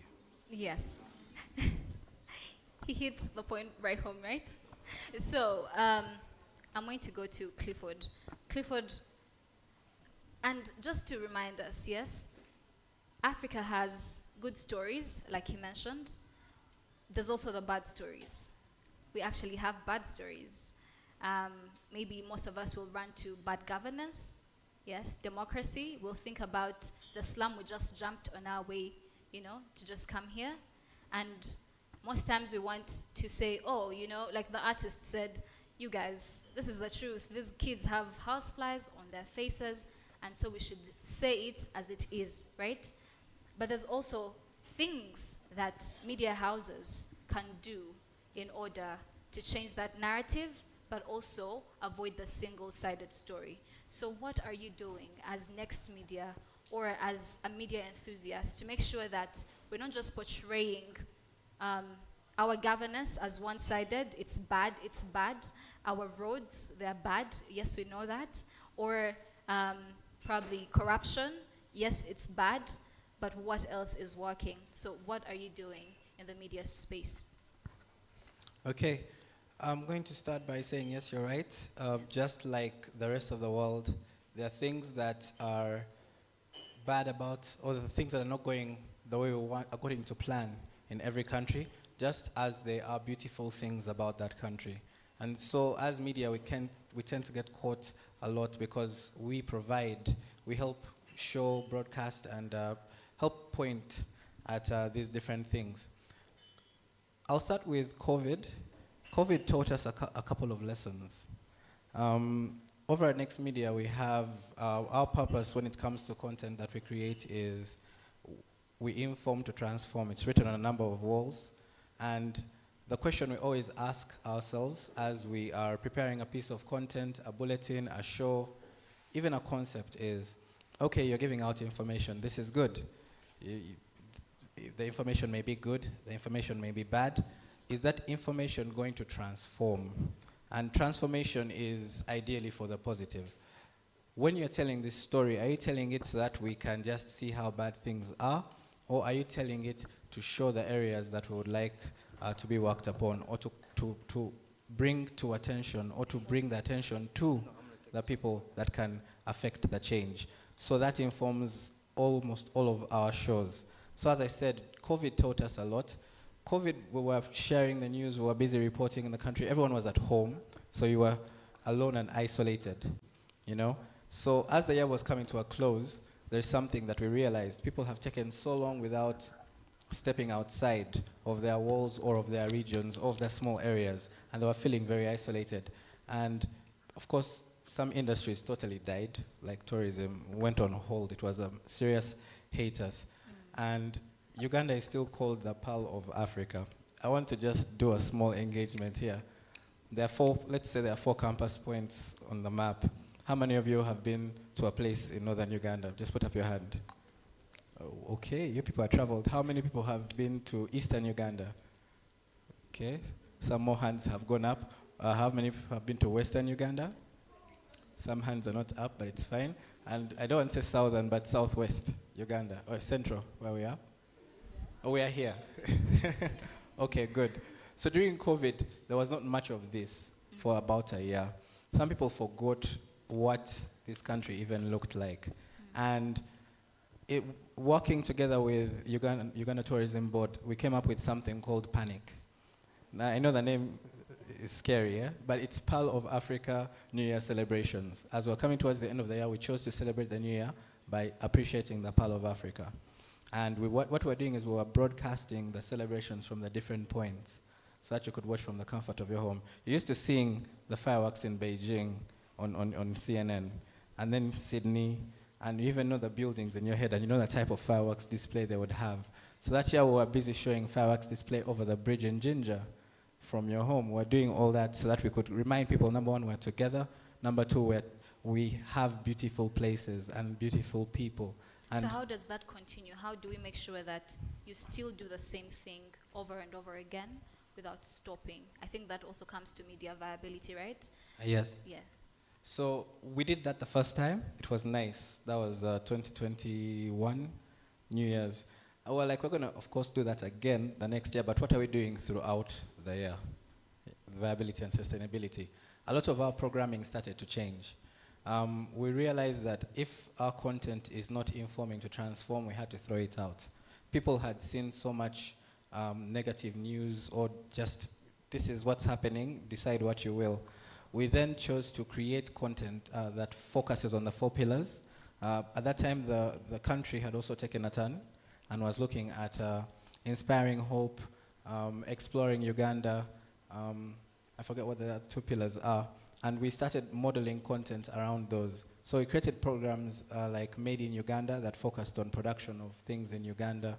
We made content like Impact Uganda, which focused on all the CSR and all the good things that people are doing to marginalized communities. That musician with his family of orphanage that he's helping would feature there, and they would tell the story in a more humane way that appeals to kindness. And we started documenting things that way. And ever since then, our programming has changed to inspire to around those 4 pillars. And that way it's sustainable throughout the year. So that by the time we're celebrating the next year and we're showing these different beautiful places, we have things to look back on that have been documented. Talking about how we've inspired hope, talking about how we've explored Uganda, how we've built Uganda through the things that we make here, and on all that, the production that has gone into the things that we do here. So that's the way we've been doing it. Yeah. Yes, please. I think what MBS is doing, and they're not paying me, I think is really good. I mean, looking at across the board networks in Uganda, I think they actually done a great job gauging people are where they're at, and also not being I'll use the word vulgar marketing. So really in your face and contrived, keeping it very organic.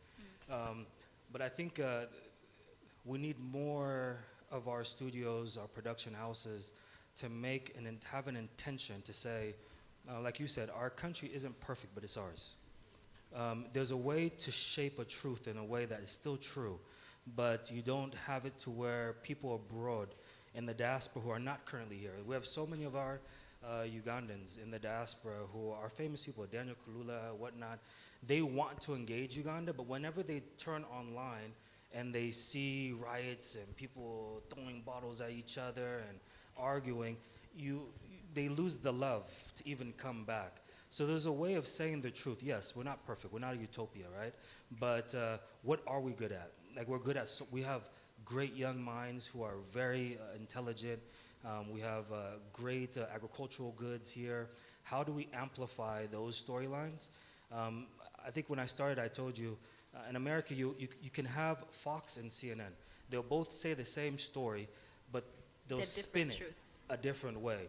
And one of the roles of media is to always spin things in a long-term patriotic way for your country.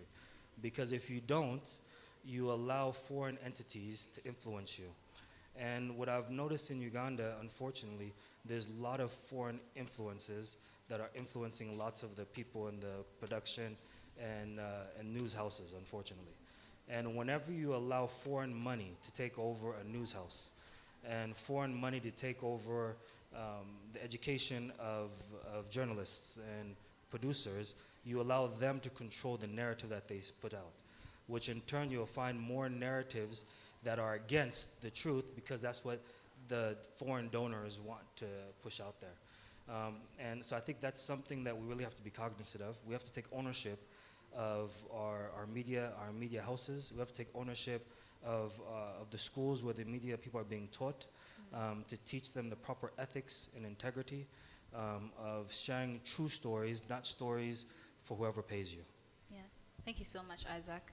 What I'm hearing is decolonizing the media. And also, I think one of the fundamental things you mentioned was purpose. Purpose in terms of the 26 or 27 minutes a child or a human being from Africa is seated in front of their TV. Whatever content is crafted to change what they think of themselves and what great things that they're capable of. And purpose is very important because that is identity. Because in identity, you can do much more, and also that, is a threat to different individuals. And that brings me to Jan. What do you think these perspectives in terms of impact hold for our future? They're important. Like I said, first of all, we must take full responsibility for not doing what we could have done better, right? The changing of the narratives is good for everyone, right? For the economy, as we're hearing it from the investment side, but also perceptions and social conversations. And that actually influences genuine, meaningful relationships. I will not have to send a postcard, and I'm sorry for overdwelling on that, of somebody in my village looking so beaten, and me, I am sending it with well manicured nails in Kampala, by the way, via internet, doing it very well, to another guy to get the motivations for generosity should not be provoked by these images. I think that's we should start from there. And we should start by debunking those narratives. How do you do it? Yeah, you pull out that sticker from the train. Okay, I'm joking, but find a way of pulling out that sticker from the mind. I was in a church in another country, if you allow me to tell this story. Yes, please. And I'm sitting at the back, the way you guys up, and the group of missionaries who are coming to Africa. Then I'm like, oh, they're going to Africa, good. They're coming to Uganda. Okay, then they're telling their testimonies. What are they planning to do? They're going to come and teach English, right? I'm in church, and they were even raising money. Then I'm together with my other friend. I'm like, wait a minute, okay? And the conversation continues, and here, the place where they're going to teach people English. Namuwongo. So there are very many schools there. If you just go past Namuwongo, it's not so far from here. The English is not a crisis. Do you think it's a crisis? Yeah. The other things that are crisis. So in that mix, I was in church, but I was broken. Yeah, and after that, I went to talk to the leader, and I told him that that is not the full representation of things. I'm also a teacher of English, and I am not going back to my country to teach English. So I kind of appealed to his conscience and presented it that there's more. If you are going for a trip to Africa, just say you're going to Africa for a trip, right? Because if English is our official language, the way it's presented, but the point was that I was not the target audience. You understand? The target audiences were the other, right? And because of that, whenever you see it rise up and change the thinking, you just never know what seed can be presented. And don't don't find an ism for it. Don't call it racism. Don't call it what, just correct the impression. And you may not go to a church, but you might see it online in the conversations. So for example, NBS has so many conversations, but how is the content moderation happening in certain narratives? Are we going there also and saying, hey, wait, what you're saying is that actually not right? Are we going to diffuse every bomb wherever it is? And that's where the impact starts, from everyone, right? And so because of that, I also went and talked to the pastor about it. I think I need an Alubale medal, by the way. I had to correct the impression, and it's not hard to do it. And you realize they were just not talking to me. And it's not their priority to tell a good story. If I need people to give me money, I don't need to tell them the best story. I need a story that appeals to them. So that must change. Also, we must appeal to the international media, right? There are foreign correspondents in our countries who we meet. We interact with them, don't we? Don't we? When at press conferences, we interact with them and we find them. I remember there was a big event in this country and everybody was focused on something, and certain foreign correspondents were in, where? Katwe?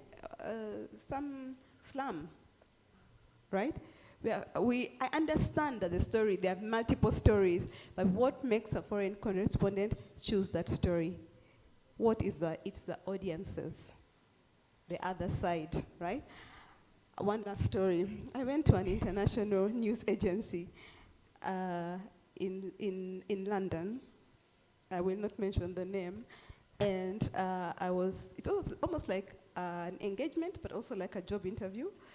And this international guy said, oh yeah, from Uganda, what? Then he looked into his narrative of Uganda, and he said, there is not much going on there for us. You know what? Then he said he will check with the team in Nairobi and the team either in South Africa if there's something. What does that mean? That do you think that there were no good stories coming out of Uganda? Were there not good stories? Wasn't there good journalism happening? Right? Yeah, and so we must create our audiences in the places where those people are. We must do it, and it's going to be a radical decision to do. We thank you, but you need more. You need to do more work. Yeah, we have got to be there and get people to stop thinking the way they are thinking. And so the impact is huge, because suddenly people look at you differently.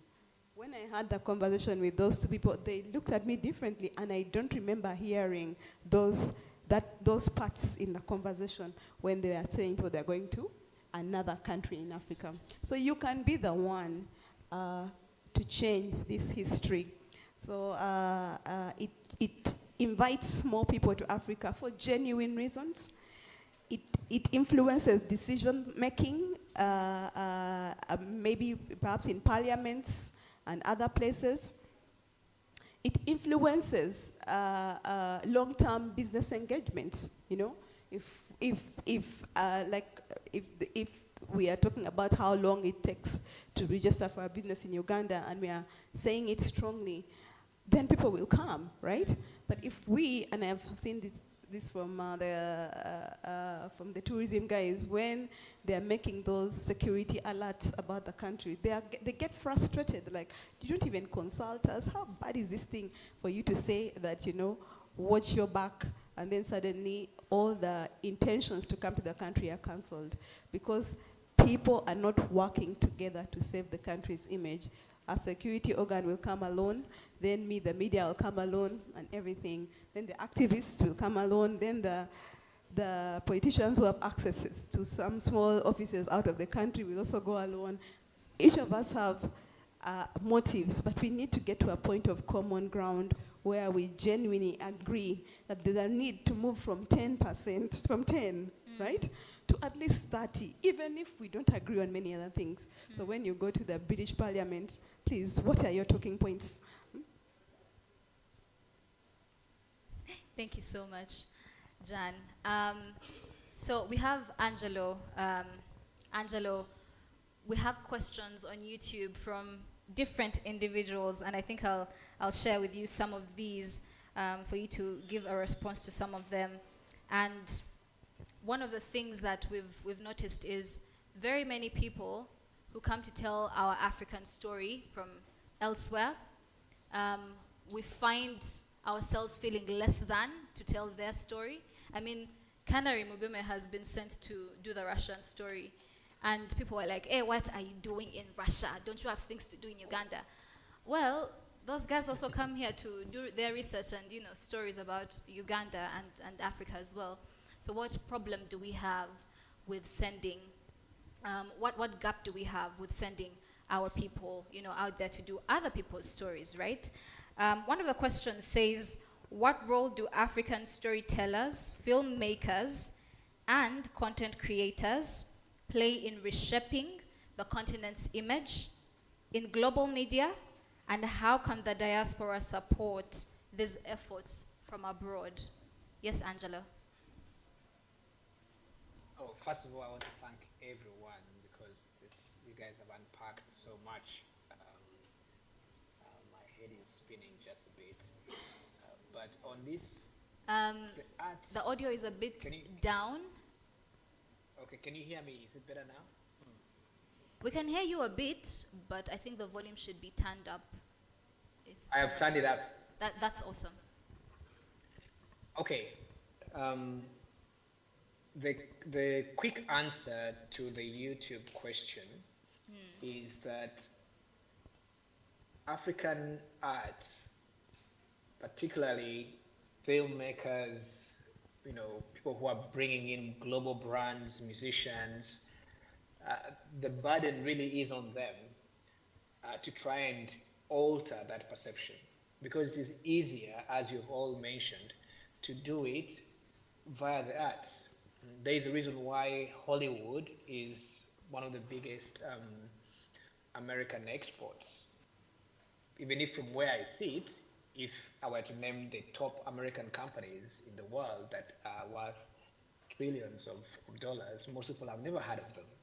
But we all know the movie stars, we all know the next film that's coming out, and that has been an important tool for expressing American culture and its place in the world. It's the same thing for us as Africans. I think the burden now is on content creators, on musicians, on filmmakers to try and get into that market. I want to say two things about how African diaspora is already supporting this. For one, a lot of the skills that about filmmaking, about music, it always starts with Africans who travel. And that's a good thing. But also it ends up with building large internal markets that then take the conversation out of the hands of those who will shape that narrative and put it in our hands. The Nigerian music industry is one good example. I think you cannot bring, I think you guys have noticed that it is the Western musicians now who are trying to seek collaborations with Nigerian stars. But before that, I think, you know, Bollywood did it for the Indians because it grew so big and on Indian narratives that now it is the American movie companies that are trying to purchase into the Indian market. So Africa is a virgin area. I think we ought to support that process by consuming African content. That's what the diaspora can do. Actually, I'm very keen on African brands. I try to wear African brands wherever possible. I try to purchase African anything because I think once you have pride in the origin of these brands, then you get the, you express the intention that this is something valuable and therefore it is worth having. For the young journalist who is sitting in here, or poet, or content creator, influencer, how would you advise them to partner with individuals over there in the diaspora, or find ways of partnering, but also putting in mind that there is this negative narrative and the single-sided story lingering in the minds of many? I have to make a confession that I was never really bothered by the negative portrayal of Africa. When I used to work in radio at the Monitor, I remember, Mwenda was so concerned about, Africa's portrayal, and I think he wrote articles criticizing Tony Blair, and there's a Blair Commission for Africa. And we used to sit down for coffee, and I would say, look, I write for Ugandans. I'd rather focus on what they know, how they see each other. I think along the way, people will come and understand where we are. I want to push back on the defeatist attitude and the overreaction to what people think about us abroad. And maybe this is a conversation for another day, but I think pride in ourselves is enough of a defense. And if you're a young poet, content creator, I think you should immerse yourself in your audiences. And these audiences don't have to be abroad. These audiences can be just the next person sitting next to you. It's important for us to really drill down into who we are. And once we understand who we are and we express it enough, I think the rest can take care of itself. Yeah, another point on identity, being proud of who you are. Yes, Isaac. Just to add on to what he said, as much as we shouldn't worry so much what people are saying about us, it is important for us to counteract it, though. There's a machine, and it's really a machine. I've sat in those rooms in major studios where they decide how do they want Black Americans to behave.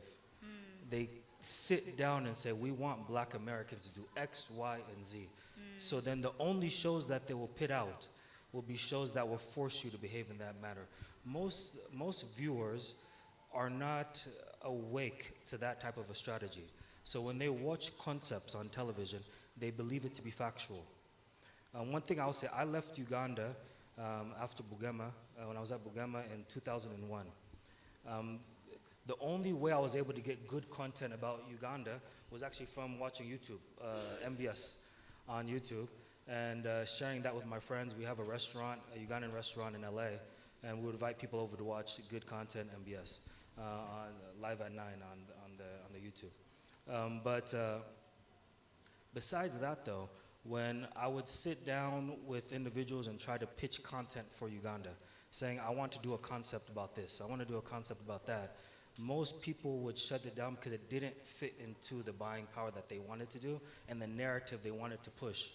And the power, as my brother mentioned, of media is they can make you buy something or not. They can make you hate somebody or not. And you have no control over that, to be honest with you. So if we do not counteract that by pushing that strong narrative like our Nigerian sisters and brothers did, they were very strategic. And it wasn't done at an individual approach. It was done at a governmental and agencies approach, to where they strategically placed Nigerians in different companies to be able to control those narratives. Now you find executives in Sony, executive in HBO, executives at different Warner Brothers, who are making sure now that the Nigerian narrative of being thieves, of being conmen, of scammers is no longer there. When you think of Nigeria, you think of good music, great food, movies, because they were strategic. I think one of the things that we have to also be here is intentional. I'm a great fan of Dr. Wayne Dyer, who wrote Powers of Intention. And one thing he says is, change the way you look at things, and the things you look at will change. And if we become intentional to saying that we want to make a strategic approach to control the narrative specifically of Uganda and how Ugandans are represented abroad, I think it will pay dividends in the long term, not just for patriotic pride, but also bringing in tourism and investment into our country. And that's the one thing that we haven't fully locked on yet, is how and where to pit that intention and where to strategically enter from. But we have a large, very successful Ugandan diaspora in the UK who are doing great things, working for major companies. Some are working for Rihanna. Some are working for major enterprises in UK. But as a country, we still haven't been able to grab them as our goodwill ambassadors to say, give people a POV of Uganda. Yes. Change that narrative by giving them a POV of what you see in Uganda. So then when I look up to him and he's telling me Uganda is not that horrible place you think it is, that's actually my home. And you look up to me, so that's my home. Yeah. So then people will slowly start changing their perception as well, which will then breed more pride within other diasporas that we have there, which will then help change that false narrative that's currently out, which will then change their buying dollars, which then networks will then say, hey, we're not going to make money if we say negative things about Uganda. Let's actually show some of the positive things of Uganda. But right now, the money's coming in from saying negative things. And wherever the money's coming in from, that's what they're going to push. And it's difficult. Even though Uganda, we have around, I think it's going to probably be 50 million people after this next census. There's a lot of people. But that is still not enough for us to circulate to make an industry. We need to reach out to friends and sisters and build off of that and pull off of that to be able to build real economies. And so I think it's important for us to be cognizant of what people are saying and then strategically make a strategy of how to combat that in an organic way. Yes. We all have a very, very heavy weight on our shoulders. And NBS, you guys are in LA in a restaurant being watched every night. So that's a very huge weight on your shoulders as well. I saw recently that Uganda was named one of the investment destinations by Business Insider Africa. And I'm thinking to myself, this is a very good, piece of information. But most of us are not believing that. Even as I said it, I know most of us said, how? What? Right? But one of the things that I enjoy talking about is governance, how this country is run, by who, and who actually wants to take over power, besides the people who are already in governance, right? And this is a disclaimer. Isaac doesn't entirely implement whatever is going on in the government or whatever, but I'd throw this question to you. Please forgive me. But one of the things that people will talk about is Rwanda, how Rwanda is portrayed right now.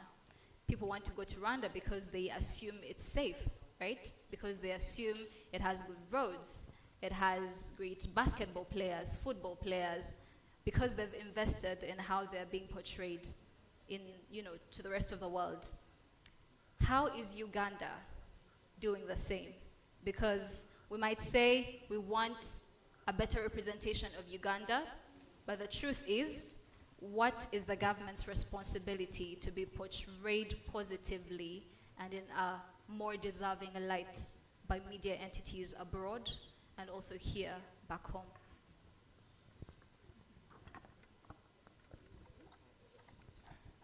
Allow me to take that. Okay. I'm going to use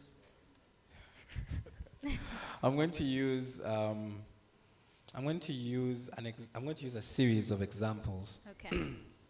So yes, there are steps being taken by all players from different sectors. The private sector, of course, through private media and government media, there are steps being taken. How far maybe is the discussion and on what? You've seen different pushes in the private sector on tourism. You've seen different pushes on entrepreneurship. When you hear that this is an investment destination, there are heavily private sector pushed, but also with some government support. The example I'm going to use comes from sports. We have NBS Sport as part of our umbrella. It's a brand on its own, and its mandate is championing Ugandan sport. I did not used to support much sports, actually any sport at all. I used to I've worked in media for a while, but I was never supporting any particular team. I don't even follow EPL very well. I have no idea. I just know, oh, that's Manchester United, yes? But when I started working on the projects with NBS Sport, I actually started supporting Namongo Blazers because I live next to the neighborhood, and their story is these people grew up training from a church playground, and they formed a team. And now this team is going to play or is trying to win the league to play at the Basketball Africa League, which is BAL. And now for me, I found a story, you know, and I'm now plugged in and I'm now supporting Ugandan basketball. Before NBS Sport was formed, a lot of the stories around people traveling for the Olympics or like the Ugandan team that's going to play abroad was 90% officials and like 10% players, right? And then like the per diem has gone this way and this has gone that way. There was a lot of that. Now the stories that we tell on NBS Sport, we profile the team players. We follow them on their journey. We tell the story of their wins. We give people their rankings. Now we have more knowledge around the sport. It's no longer just, oh, did you hear about the guys who traveled for netball? They didn't have shoes. And I was like, hey, my God, they didn't have shoes. Now we know that Uganda's netball team was ranked, they have shoes, but they were also ranked 7 in the world. You know? Did you know that? I didn't know that. It was crazy. We ranked really highly, and I had no idea. I had to watch the game to find out. I was like, okay, these are and all we know before that was their video of them dancing went viral. So there is support there, of course, from all players, from the private sector, from media, from government, to ensure that these stories are getting more focused. They call us to be part of these stories. We've done extensive coverage over the past 3 weeks of Nambole's stadium, and of yesterday we were at Nachivubo Stadium trying to show what's really on ground so that you can tell for yourselves, are we ready for the Pamoja bid of 2027? Did you know that we're going to have that here? The same way basketball is happening in Rwanda this month, we're preparing for CAF, AFCON. And those are great initiatives. And you know, you're you're on sports, you're talking about sports, right? But I would also want to talk about the other sectors. So we've seen the pothole situation happening on Twitter with, you know, Spire, you know, exhibiting all these individuals who are corrupt in government, bringing out the evidence. And we now want to see how do we, as Uganda, right? Now we're getting to the single-sided story that everyone else will run with and portray us like that, right? How do we as Uganda, as government, as people in government, make sure that we are controlling that narrative, that even as Spire, you know, speaks about these issues that are actually happening, we are doing our very best as government to make sure that these things are not happening again.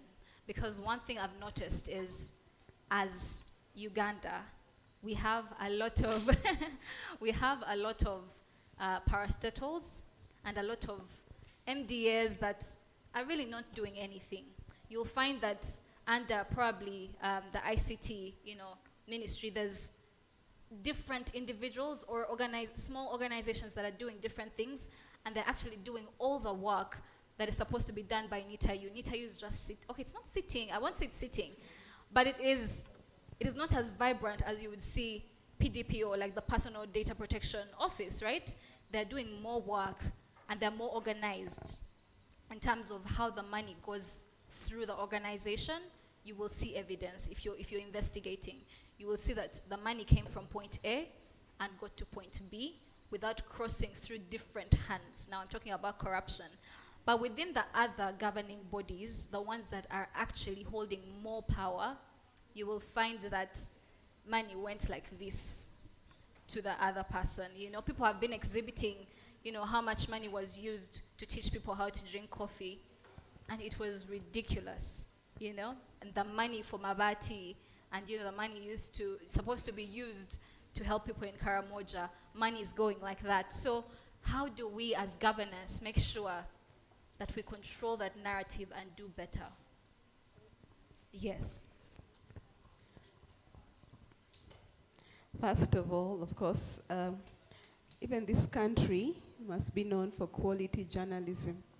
In addition to the many things that are happening, the journalists must be trusted, not just by the locals, but globally, right? And so even when we are trying to make sure we have a positive story about Uganda, the truth that confronts us must be allowed to be told. The thing that and I'll take the advice from Angelo not to wear myself out. When a politician in another country is mentioned in particular situations, the parameters are straight. Sometimes they don't even wait. They step down, you get? There's a team, there's a system that pursues them. For example, I'm just talking about politicians. But the people who are seeing that the politicians are failing to meet their end of the social contract, and they're saying it, they cannot be blamed for presenting a wrong image of the country. The only way that we must address is the principle of trust, right? If I am doing something wrong, am I able to address it? If I am not able to address it, do the authorities over me have the power to demonstrate that something is being done? Because then the investor will say, oh, next time I come and do these things, then there'll be somebody intercepting. And it's the same pain that even our Ugandans in the diaspora are dealing with. The trust, the question of trust, that I tell you that we are going to produce this movie. I give you a Hollywood budget.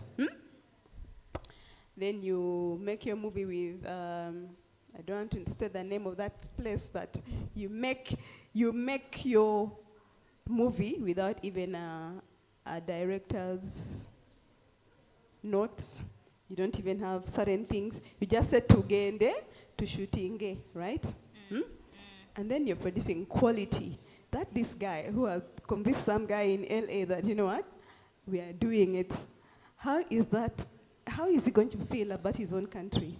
You know? So the trust is a big issue. And even when the media is doing its work, it must be trusted, right? Yes. But the people who are getting these stories out about public service delivery should be allowed to do it, but the ones who are the culprits should understand that they're killing the country. You're paining the country by not what's that word that they were using? Recusing yourself from the matter.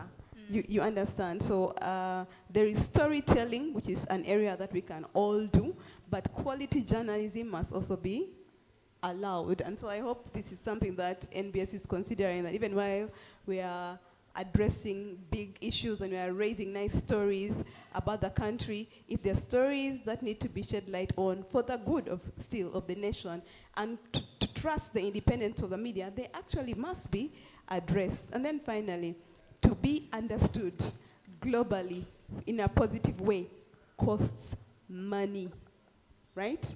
It costs intentionality. If you go and see what Rwanda is doing, you think there is a strong level of intentionality, there's a strong strategy that is there such that you can be the enemy of the people if you're thinking otherwise. You understand? Can we get there in Uganda that, you know, you and your 2 blog posts, everybody comes and says, you know what, get out, irregardless.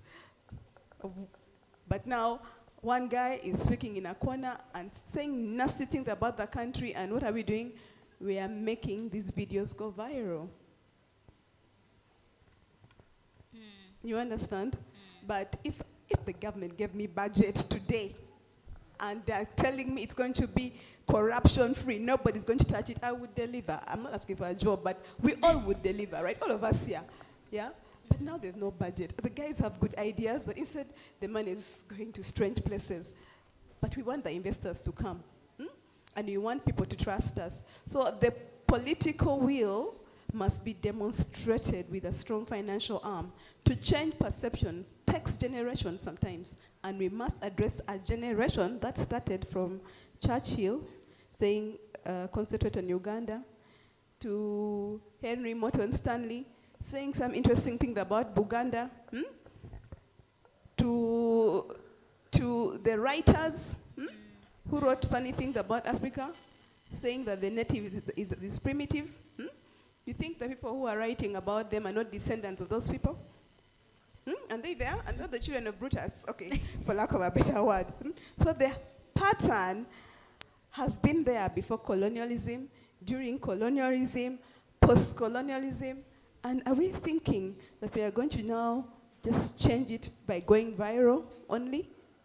Everyone must put their hands in the mud and do their part excellently if we are going to move radically. I submit. Thank you so much, John. That was good. That was good. Would you like to supplement?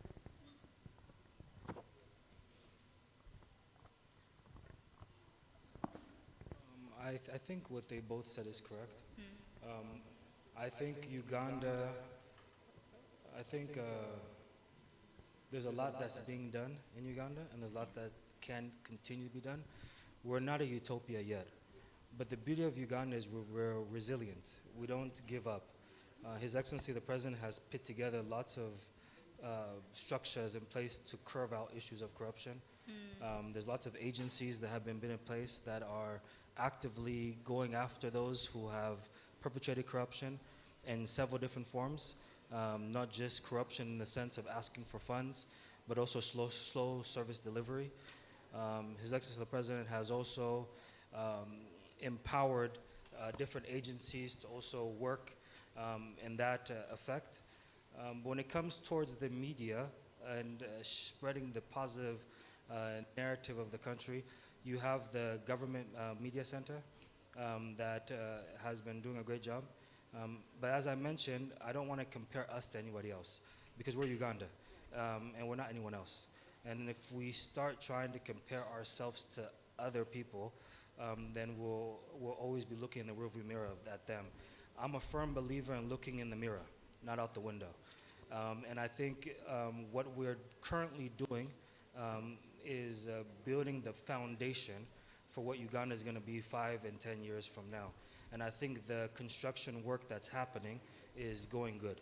And I think we should just continue to support the process and the wisdom of those individuals who are in power, who are doing it. I believe that with prayer, that utopia that we dream about can be achieved. But we also have great individuals who are going out there and working. You have Honorable Anite, who's putting her feet down on different pavements and shaking lots of hands and making new friends, new alliances, getting us new markets.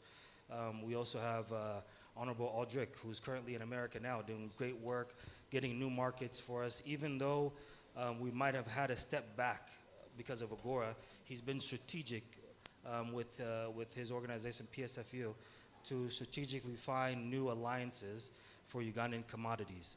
So there's so many individuals like that, like Honorable Anite, Honorable Aldrich, and other individuals who are reaching out, making strategic alliances in different places that can help circumvent some of the other things that have happened to our country. And then when it comes towards combating some of the corruption issues, like I mentioned, His Excellency the President has done a great job in setting up agencies that are both doing a good job with that, to fight that. But again, we're not a utopia yet. But with prayer and God's grace, we try. Inshallah, we'll reach there soon. Amen. And to her point on keeping the media fair and balanced, I think that word fair and balanced is key. As I mentioned earlier, because of foreign injection of funds into our media, a lot of our journalists have been financed to spread the narrative, the negative narrative, and not share the truth of what actually happens. And I think as much as we want to show, yes, our roads are not great, but we really have to examine why is it being amplified to the point that it's being amplified. Why? Who's behind that? What is the strategy behind some of the stuff that's being amplified, and who's financing that? Because if we don't do that also, you can easily have a media team that's being fully funded by foreigners who want to hijack the narrative of our country and breed fear. And part of that fear starts by comparisons.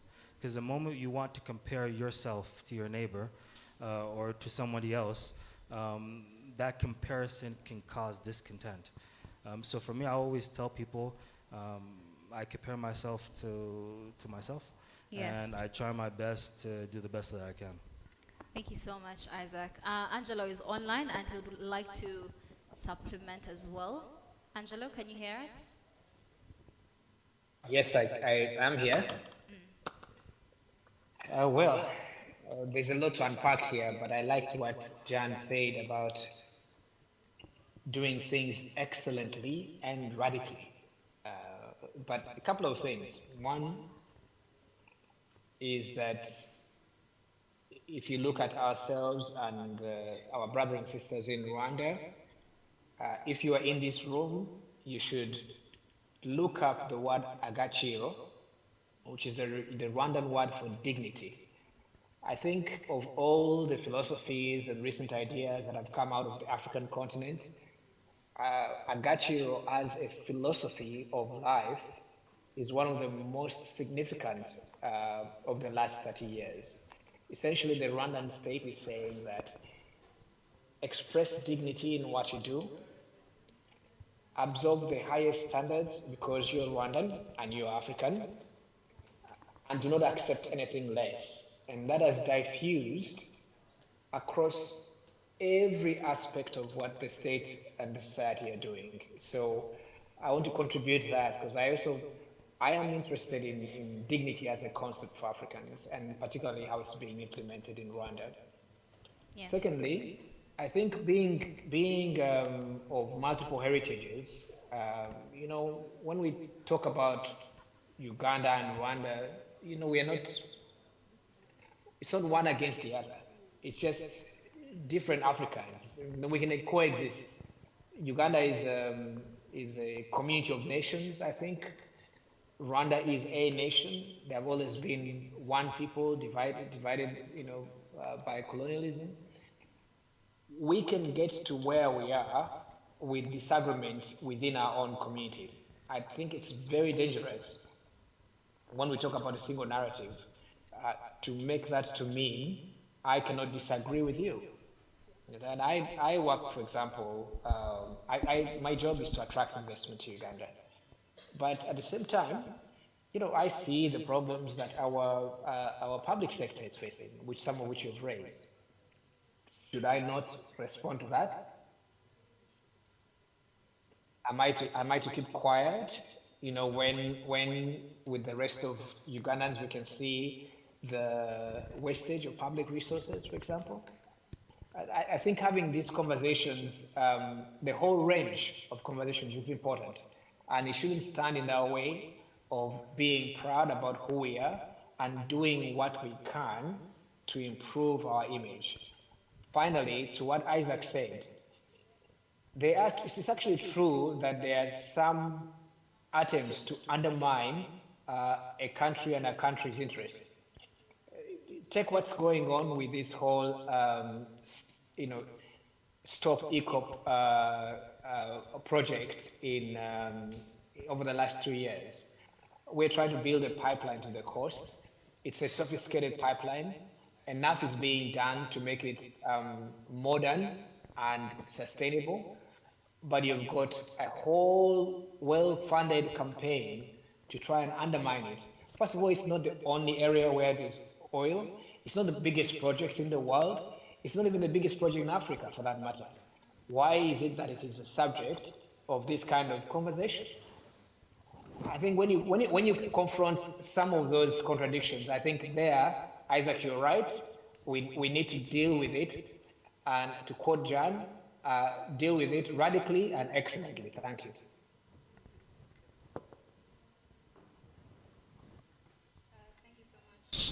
Thank you, Angelo. There's a question online, and that's the final question, so that we don't take so much time. I'll take it to Isaac. It says currently Africa is at, I think this is 1 billion people.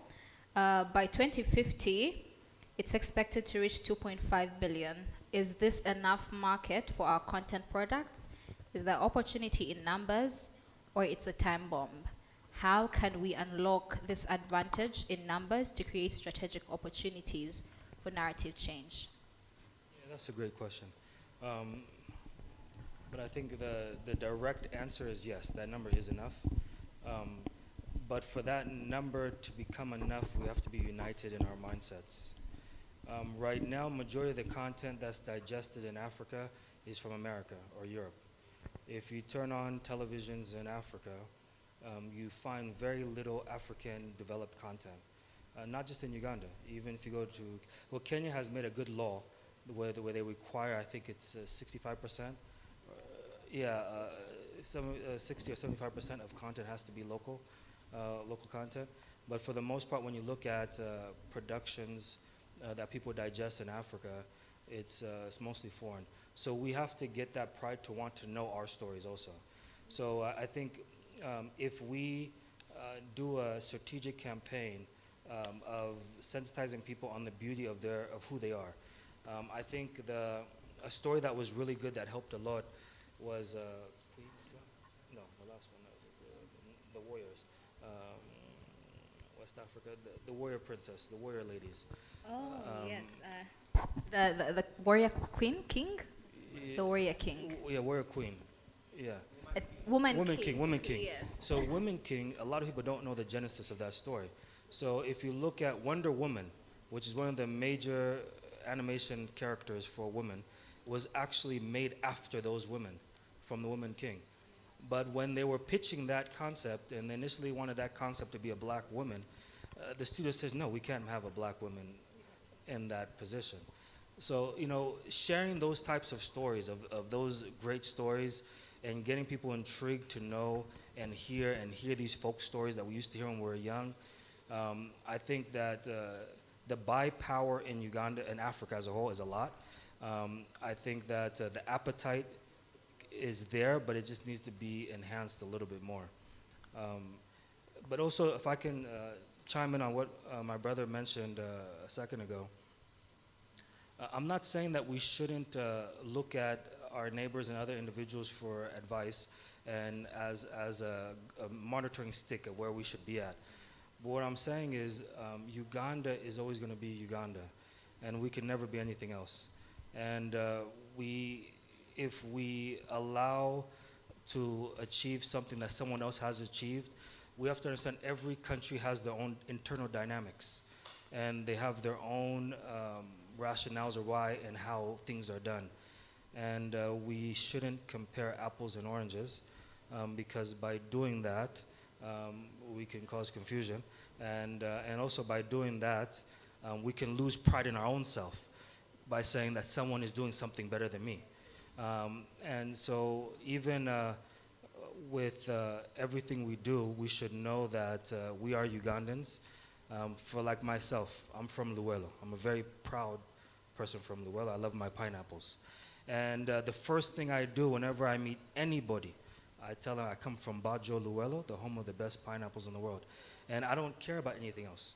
I don't care about Kampala. I say I'm from Bajo Luwelo, the home of the best pineapples in the world. So I think if we can be content and amplify what we are, that will allow us to improve at our level where we're at now. But if we decide to compare and do comparisons, because everyone is beautiful at what they're doing, and everyone has confusion at what they're doing. Mm-hmm. So we shouldn't just look at one side.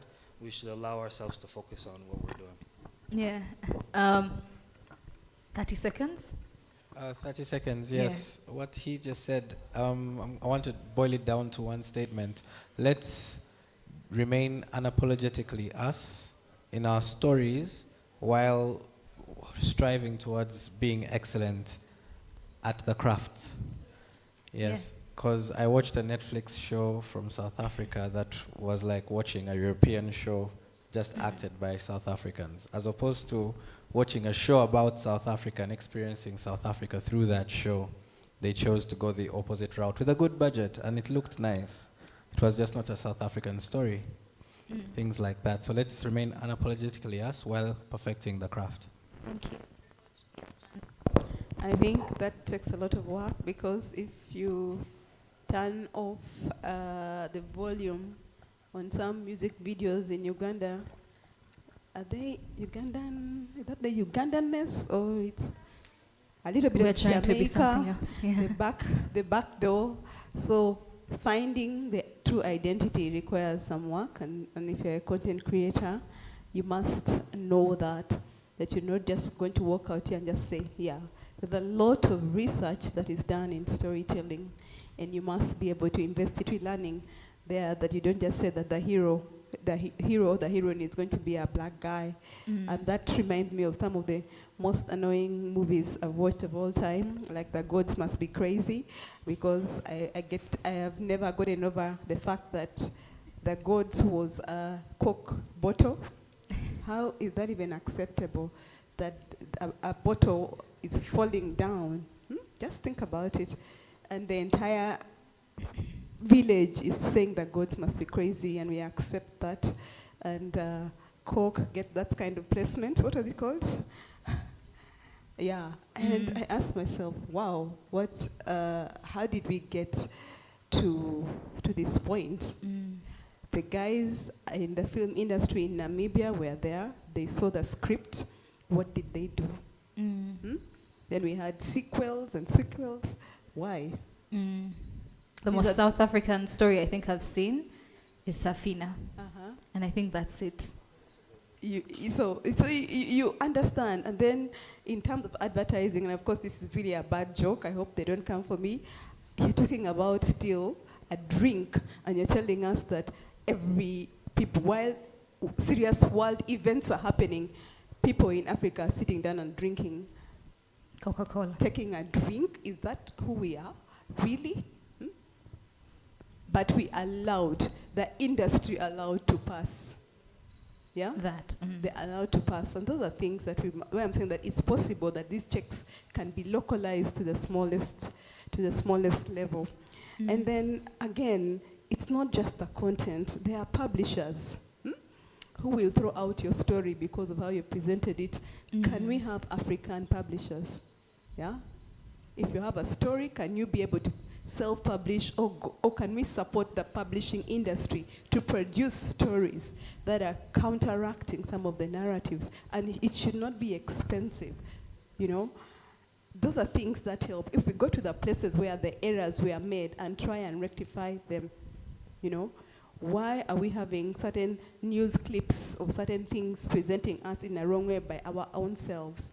If somebody has presented it in a particular way from their worldview, what is it doing on Live at 9? Can't it be thrown into the bin and we focus, right?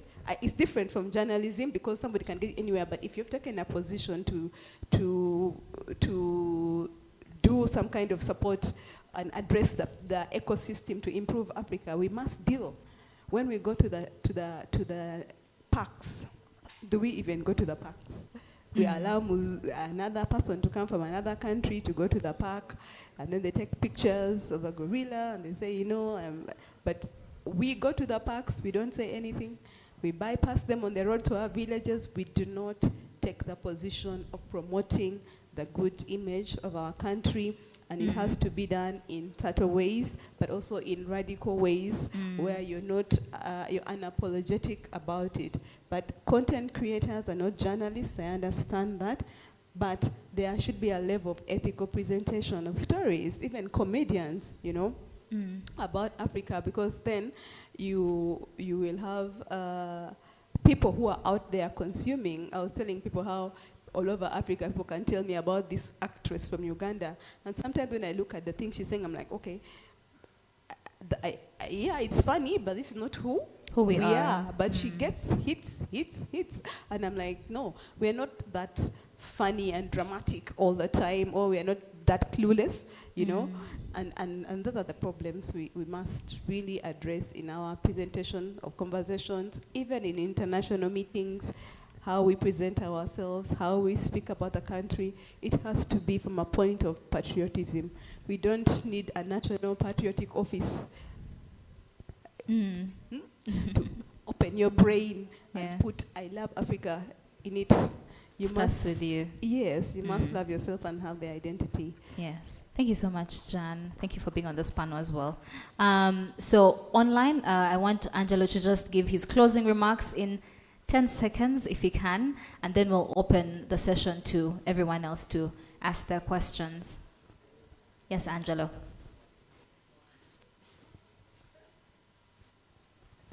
Oh, Angelo is off? Okay. If you have any questions, now is the time. Yes, is there someone who can pass the mic around? I don't know if Yada is around.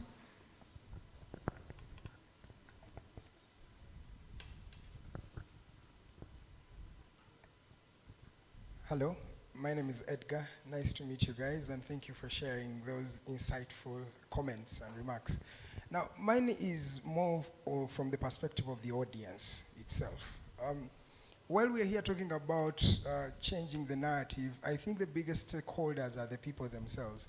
But then the people we have, or the audience we have, when you critically look at it, they are things that they value rather than the narrative that you're trying to push. I'm going to give you an example. There's Solutions Now Africa. They're doing beautiful stories of things that are working, but you'll find how many views do they have? They won't be that much, right? But then there is another person, he's not even a media house, he calls himself Chigulaluji, but he will be there for 30 minutes and he's not saying anything. He's just saying, Tuli mukugula chijibinjibija. And 7K people are watching live. And after that, they are going to watch like 23K, right? We also have different things in the media today. You do great things, great information, but the audience feels like they are detached from the narrative that you're trying to push. So my question is, how do we bring the audience on board to be able to push for the narrative that you're trying to push for? And maybe if I'm biased, is the audience on board with us really trying to promote a certain narrative of Africa? I feel the audience itself, this is the news. And lastly, maybe, as a media owner, I'm producing content to get views, to get advertisement. And when I produce such content that is good, portraying Uganda as the pearl of Africa and, you know, a great nation, I'm not getting these views and sales. So how do I stay relevant, but also trying to push for a greater narrative, a better Africa in the end of the day? Thank you, guys. Hello? That's a great question. And that's a question that is a very important question. But as I mentioned a little bit earlier, once you know your audience, you have to craft the good news in a strategic way. If you give it to somebody direct, sometimes they won't digest it. You know vegetables are good to eat, but when you give it to your son or daughter, you add a little bit of sauce on top of it, and they'll open their mouth, and then they'll realize later they got the good nourishment. So you also have to be a little strategic on how you disseminate that information. Cover it up with a little bit of sexiness. Cover it up, make it look, when I say sexy, I don't mean like sexual, but make it look good, colorful. It's the most important thing. Because if you give it to them direct and say, eat this vegetable, they say, no, I don't want this, I don't want that. But when you shape it up, make it look good, it helps a lot more. Another thing is, as a content creator or a production house, you actually can shape what the audience actually wants to watch. As I mentioned to you before, when I was working in studios in America, we had strategic meetings and planned out the next 3 years of what we wanted people to watch, buy what we wanted them to buy. So you'll find Mercedes-Benz is telling us, okay, we have this car that's going to drop in 2 years. So they're funding us to craft shows that were strategically and symbolically put into people's minds that they have to have a Mercedes. So in 2 years, when Mercedes-Benz drops that car because you were watching Love and Hip Hop, for some reason now you feel you need to buy that vehicle. And I focused mostly on docu-reality, so reality content. So it was difficult for us because we had to shape these narratives into your organic life. I had to craft your life in a way that was first appealing to the audience, but also appealing to the people who are paying us, the advertisers, and add in those subliminal messages to make people do what we wanted them to do. So the beauty about Uganda is naturally people in Uganda want to see the beauty of their country. But you just have to figure out, depending on what audience you're skewing towards. Are you skewing towards those audience that are, 15 to 25? Are you skewing more towards men? Are you skewing more towards females? What do they like to do for fun? Because once you have that data of the audience, the characteristics of the audience, what does the audience do? It will allow you to understand how you have to organically shape that for them to be able to digest it and not feel contrived and go to someone that's going to make them laugh. But another thing I'll add quickly is the new audiences no longer really want to digest content that's very long. They currently want short-form content.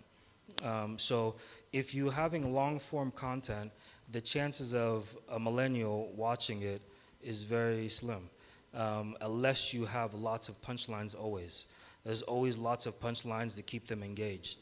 But if you're developing content that's more so between 30 seconds to 5 minutes, you can get those engagements. That's why you find, even in America, every American's network has a TikTok page, a Snapchat page, where they actually exclusively put content on Snapchat for that audience range. And there's TV series that are exclusive on Snapchat.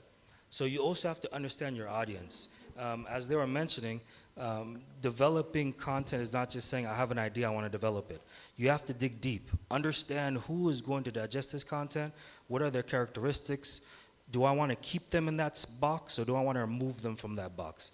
And if you want to move them from that box, you have to be extremely strategic and understand, how do I move them from that box in a way that's organic, that they won't fight, and that they will believe it's their decision to move from that box. So there's a lot of psychology in television. Television is not how a lot of teachers teach television in Uganda.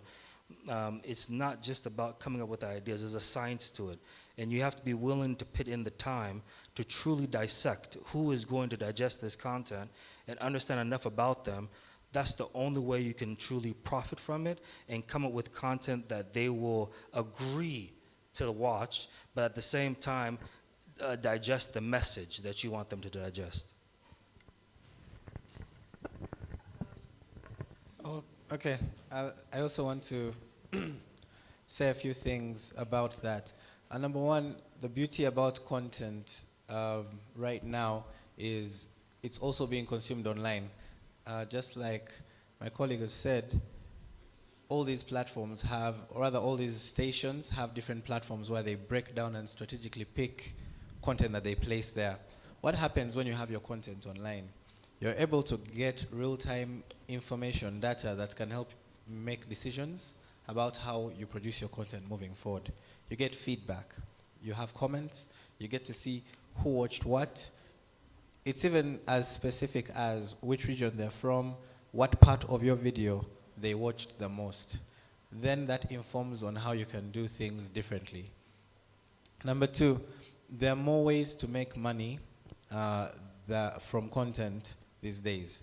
It's not just advertising. It's not just a direct spot. It's not just you can have, yes, sponsored content. So your views can still be low and you can still start making money from your content. So it's a discussion of your strategy on where you want the money to come from. Because just like my colleague said, it's a discussion around human psychology. We are looking at a human being and we're trying to give them information. And how we give them this information depends on how they digest it. Provide it this way, provide it that way. The reason why different media houses take different strategies is because, again, human psychology. That's why they sit down and they're like, we're going to take this route. Fox chose to be the alarmist of America and scare everyone out of their boots. The world is ending, the ocean is on fire, and that's how they chose to deliver the news. Whereas CNN chose a neutral approach, a calm approach, enough to make you believe CNN lifestyle. Now you can travel to this country. Now you have Quest taking you around. Now you know what first class looks like. So it's looking at human psychology. And then maybe along the way, you also discuss or observe or define your audience in the process. So heavily rely on your digital analytics. It's one of the free ways you can get the information you need, and then read up around because there are a lot of reports that are produced. This is the best time to be alive as a content creator, and we look forward to collaborating with you as well. Yes, John. 2 more questions. Here. Thank you so much. Yes, please. Thank you so much for the, great panel and great presentations and deliberations. I think I found the content quite insightful. I have 2 questions, or one. I'll just crown it in one question. The discussion and conversation around platform. How do we as African storytellers really create our own platforms? Because when you look at the platforms that are really taking up our stories, big tech, they're among the platforms, but also look at Netflix, look at Prime. I think Prime sort of is new to the market in Africa. I hope I'm right. But for me, how do we as Africans create platforms? And for me, my call out there to the people in the diaspora is to really invest and support Africans who are really creating platforms for African stories. Because when you look at Netflix, when they come into Africa, something that leads me to also part of the platform, spaces that upload curiosity around African storytelling. There's so many talented, super talented, amazing storytellers in Africa, here in Uganda, in the communities, but they don't have access to platforms like schools, film schools.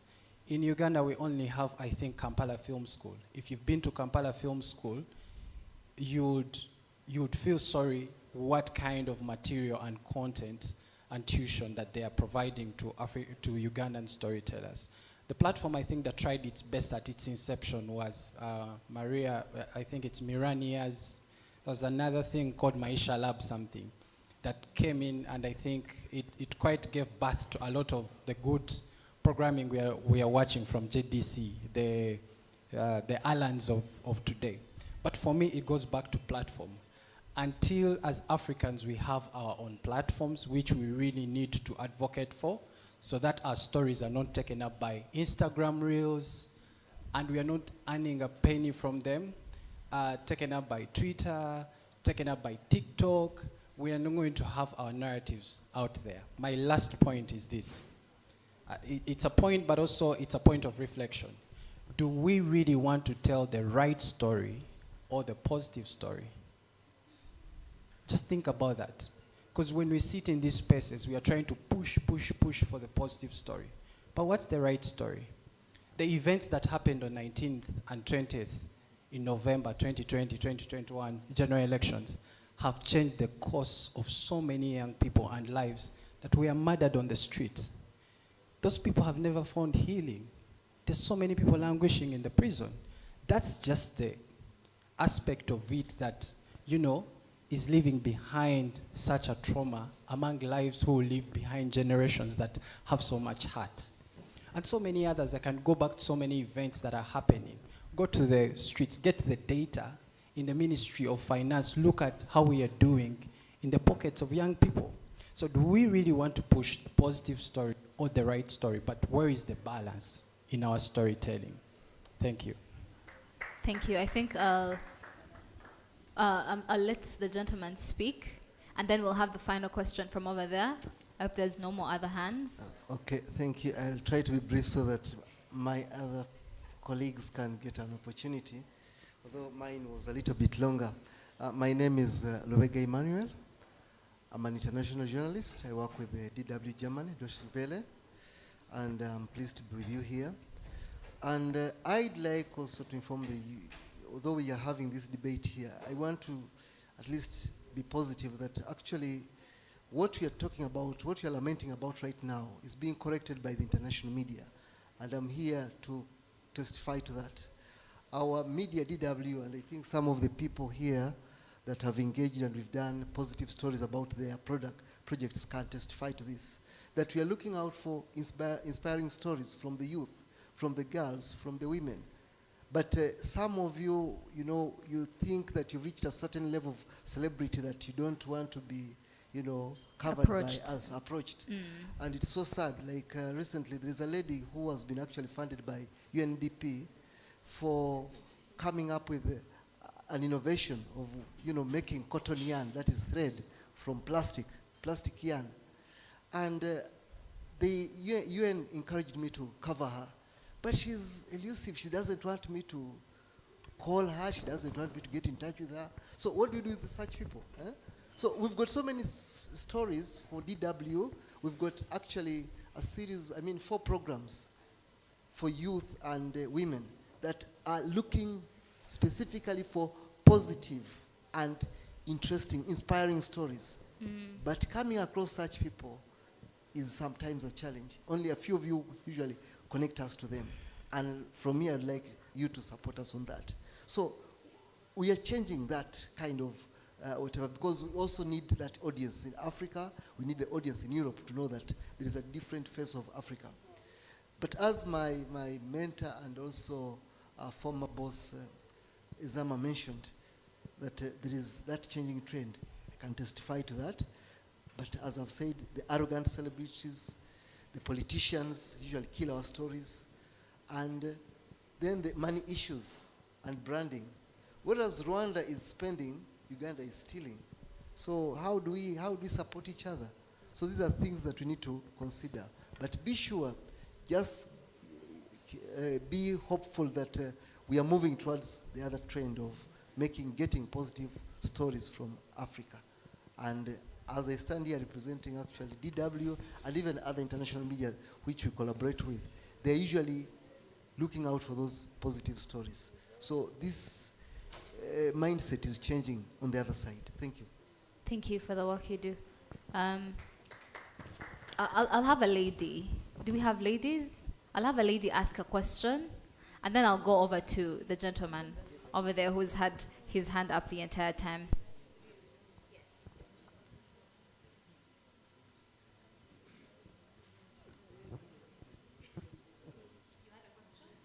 Yes, and probably a suggestion or contributing to the conversation. Good evening, ladies and gentlemen.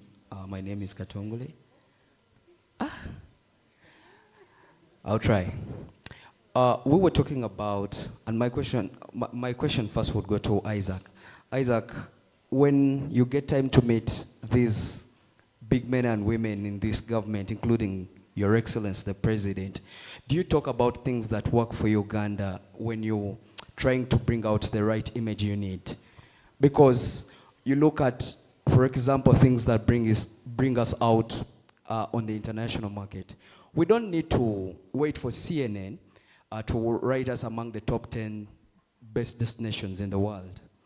We need to give more money to the Ministry of Tourism to do actually this job. But what do you find? They are given around 400 billion in their budget. But at the end of the day, they contribute more than $1 billion US. You look at coffee, instead of giving more money to the Uganda Development Authority, we get a consortium and give them $10 million US, and we say now, less than UCDA, rationalize it to the Ministry of Agriculture, yet it's the only tangible product that gives us $1 billion plus when it comes to tangible money. We know countries like Ethiopia, Brazil, for producing the coffee they produce. Uganda actually is second best when it comes to producing coffee. But who tells these stories? Nobody, because we don't give the UCDA probably enough money to do this.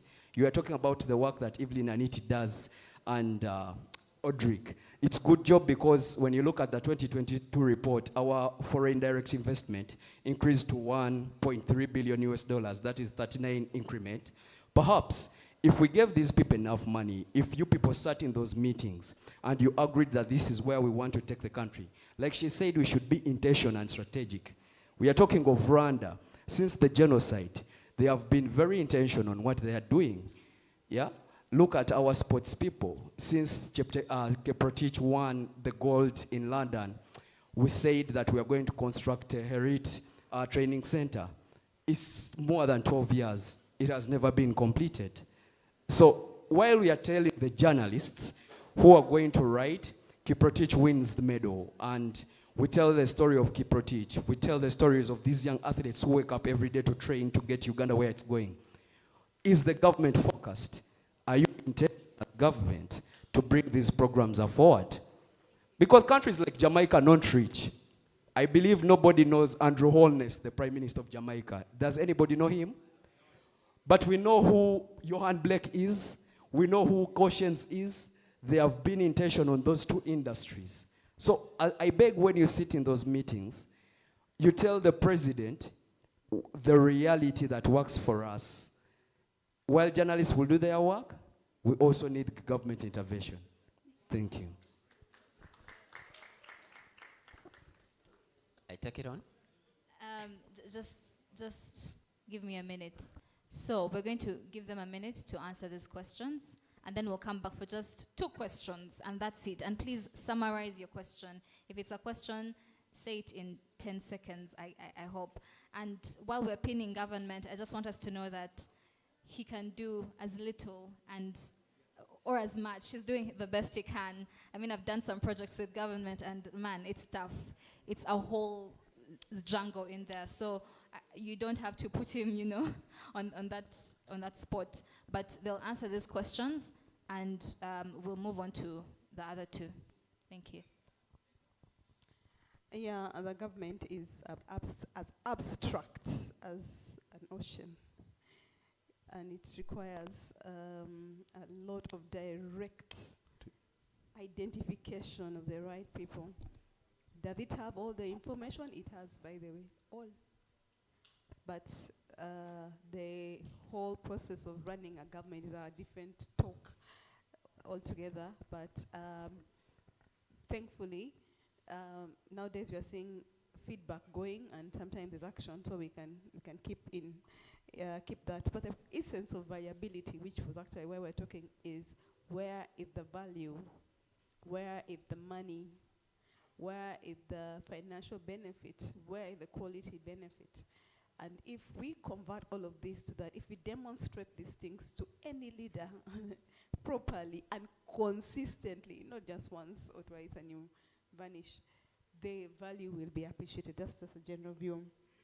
But who are our audiences? A very important question. If we are suffering the pain of other people speaking about us badly, then they should be our target audience, right? And we must invest in audience research for external audiences and see what about Africa do they want to hear about, how do they want to hear about it, and then fuse it with all the other ideas to see. I know for sure that I have friends who are in China, who are Chinese, but when they want to come to Africa, there's a strange question they ask. Do the tour guides speak Mandarin? Because I want to come with an entire family and an entire community. So you bring your guys to Rwenzori, and you're speaking your British. These are guys from the Far East. You have not taught yourself any other language. Meanwhile, across the street, across the border, you're seeing an African guy narrating about Simba and Mufasa in Mandarin, right? Subtitling in your content. You think you're still right? You're communicating to us. We're already converted, but do we have the subtitles addressing the target audiences in other places, apart from maybe the American and the British audiences who understand English? How about the other countries which don't speak what you speak, but they actually have the same impressions? They're having the same news about you like that. These are the things. So content creation, by the way, my dear content creators, it's a full-time job. You must invest in quality, in understanding audiences. That's very important. Then we must digitize, right? Check. If you just put your small thing on our WhatsApp and then it moves, digitizing means that you make sure it's appearing in a digital platform where it can be found and it can be followed, right? So for example, in journalism, we've got very many media houses that are behind the digital, the advantages on the disadvantaged side of the digital divide. So when you've written a really nice story about your country, you've written to your small audiences, you've kept it there. How about for us who are in another country, who want to know what happens in the pineapple growing region? We would need it to soar in other places. So digitization is something that we must do. And then we must strengthen collaboration. We must fight for collaborations. Fight until we get there, because we cannot do it alone. Above all, you must change your mind. We must change our mindset. It's urgent to have a paradigm shift of the mind and to know that this can be done and it can be done well. Thank you. Just let's probably Isaac and Clifford to probably supplement on 2 questions in a minute. Okay. I'll go straight for the question that has to do with platforms. Thank you. I'll go straight for the question that has to do with platforms. Yes. So we consume content from different platforms now. Back then it was you wait for 5 p.m., you know that the TV is turning on across the country. Those days are gone. Now you find content on demand, you have it on your phone, you have it via subscription or via the free platforms that we are very fond of, social media. And because of this, platforms, the type of content that goes on the platform sometimes is even dictated by the platform itself. TikTok is telling you we want this type of content. Instagram is trying to do this type of content. When it comes to the conversation of platforms, as a creative, audiences is a very, very big discussion in this. There is also something else. You talked about Netflix and about how there are many people here who do not have like the direct connect to these different things. And while you were mentioning the schools, the art, film schools, I started thinking of how many projects I'm aware of myself. I thought of Saudi Plus. I thought of, and I kept on asking myself where all these different content that we end up seeing on Palmagic Prime and where it comes from. And then it made me realize that there is a gap with us knowing just how many platforms we have. And that brings me to the need for collaboration. We need to collaborate so heavily. Us as the media will always make the most noise when we find you. We find an artist, we talk about them. Next week, we can still talk about them. We can talk about someone else, yes.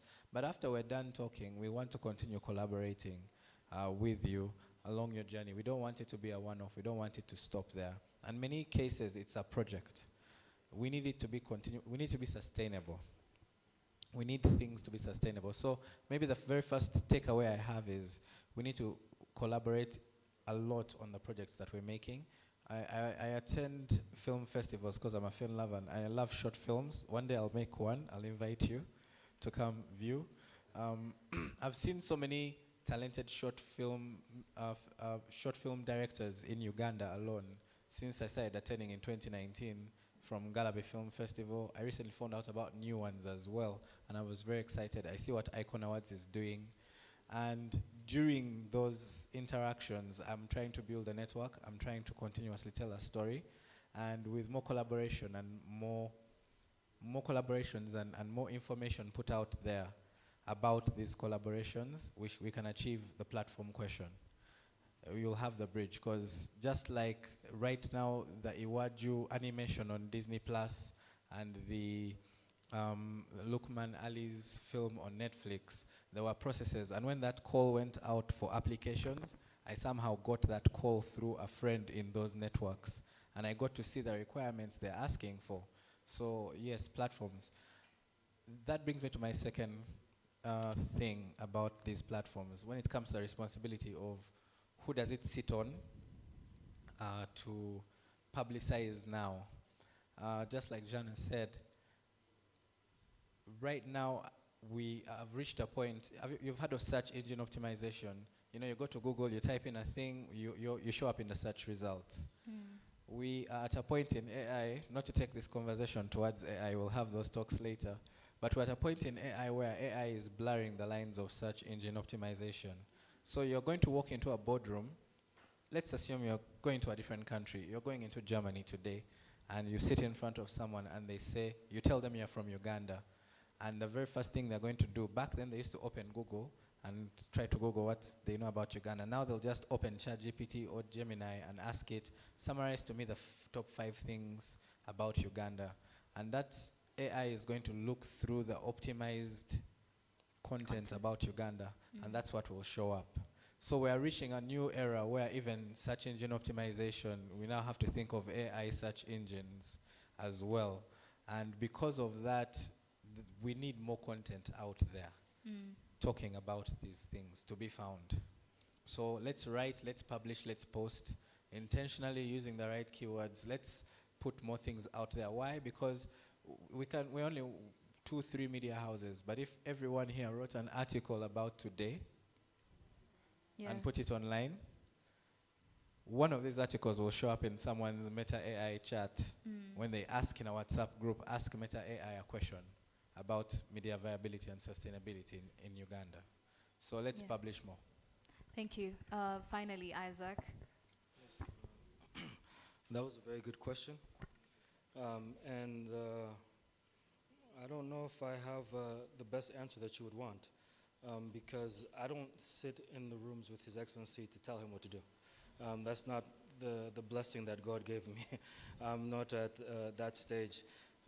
But I think there are great, wise people that are advising His Excellency on all of those topics you brought up.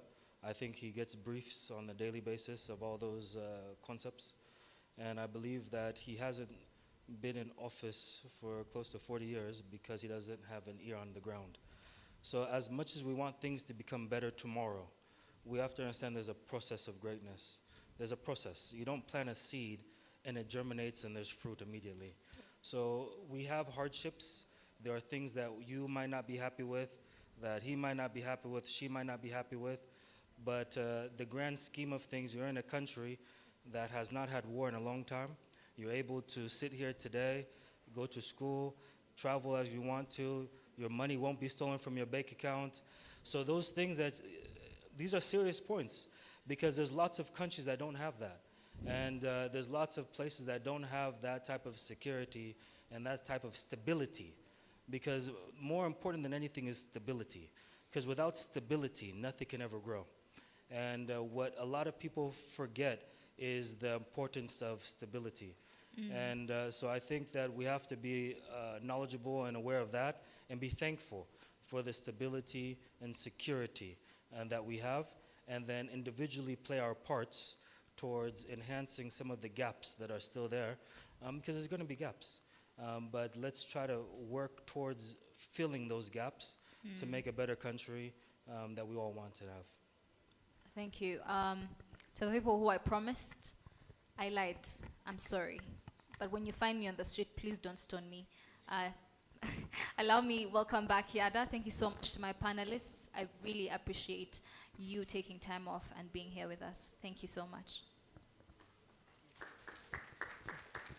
Amazing. I do not know if you guys have had as much insight as I have through all the discussions that we have had today. It's been an amazing, a beautiful, beautiful day.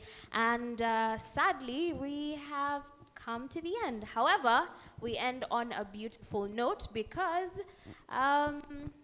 we have amazing things for you. Now, every session has been important, but this session might just be the most important. And as I get to what is the most important thing about this, allow me thank our online audience that has been joining us on YouTube and on X. Thank you so much for watching and taking part and sending in your comments. Thank you to our panelists that were able to share with us and give us some insight into how to better represent Africa.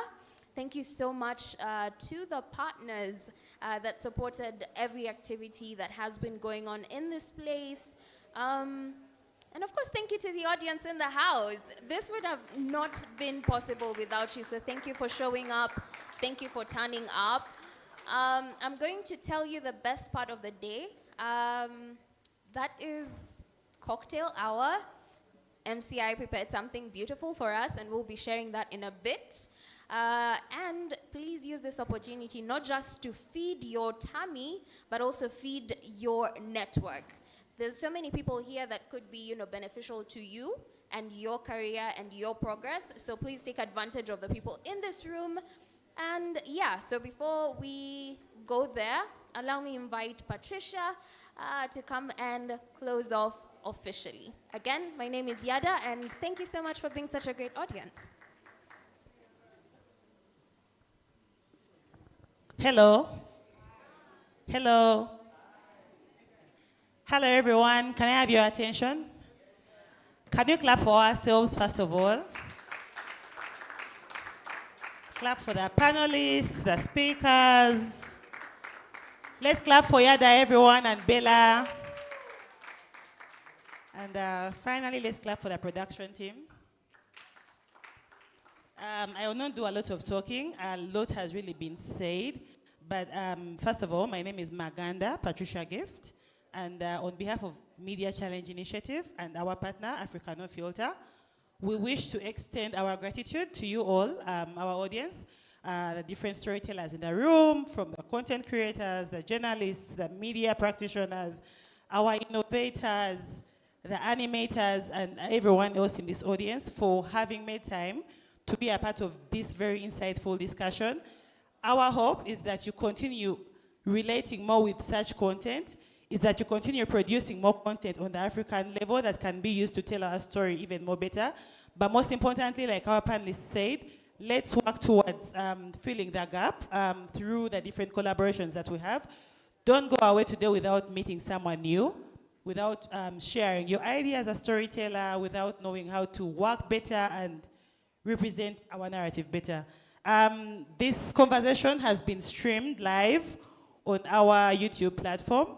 And feel free to go back, because there's really a lot of insights in here. I'll not really break them down. Feel free to go back and share this content with the people that you work with, the storytellers that didn't make it here today, so that we can together work on how we can change the narrative. I think without further ado, I send you greetings from the CEO, Abbas Mpindi, and the entire team of directors. My entire team at MCI, we are really grateful and we appreciate you. Let's enjoy ourselves. We'll organize the next conversation on media viability, because this is a platform we have created to ensure that we discuss the different issues that affect us as a media industry. Because while we are busy telling the stories of other people succeeding in the different sectors, we actually do not have a platform as media people to actually dialogue on the issues that affect us. So we'll continue having more of these conversations. We'll continue engaging all of you, and we'll continue sharing these insights on our platforms, but also ensuring that we reach out to each one of you. We have a QR code in that corner. I think the production team will help me project it better. Please take some time as you're networking and learning someone new and enjoying your cocktail to share with us your feedback on how we can do better next time. And we hope to see you soon. Thank you, and enjoy your cocktail. The more I smoke, the smaller the silly gets. Room 112, where the players dwell.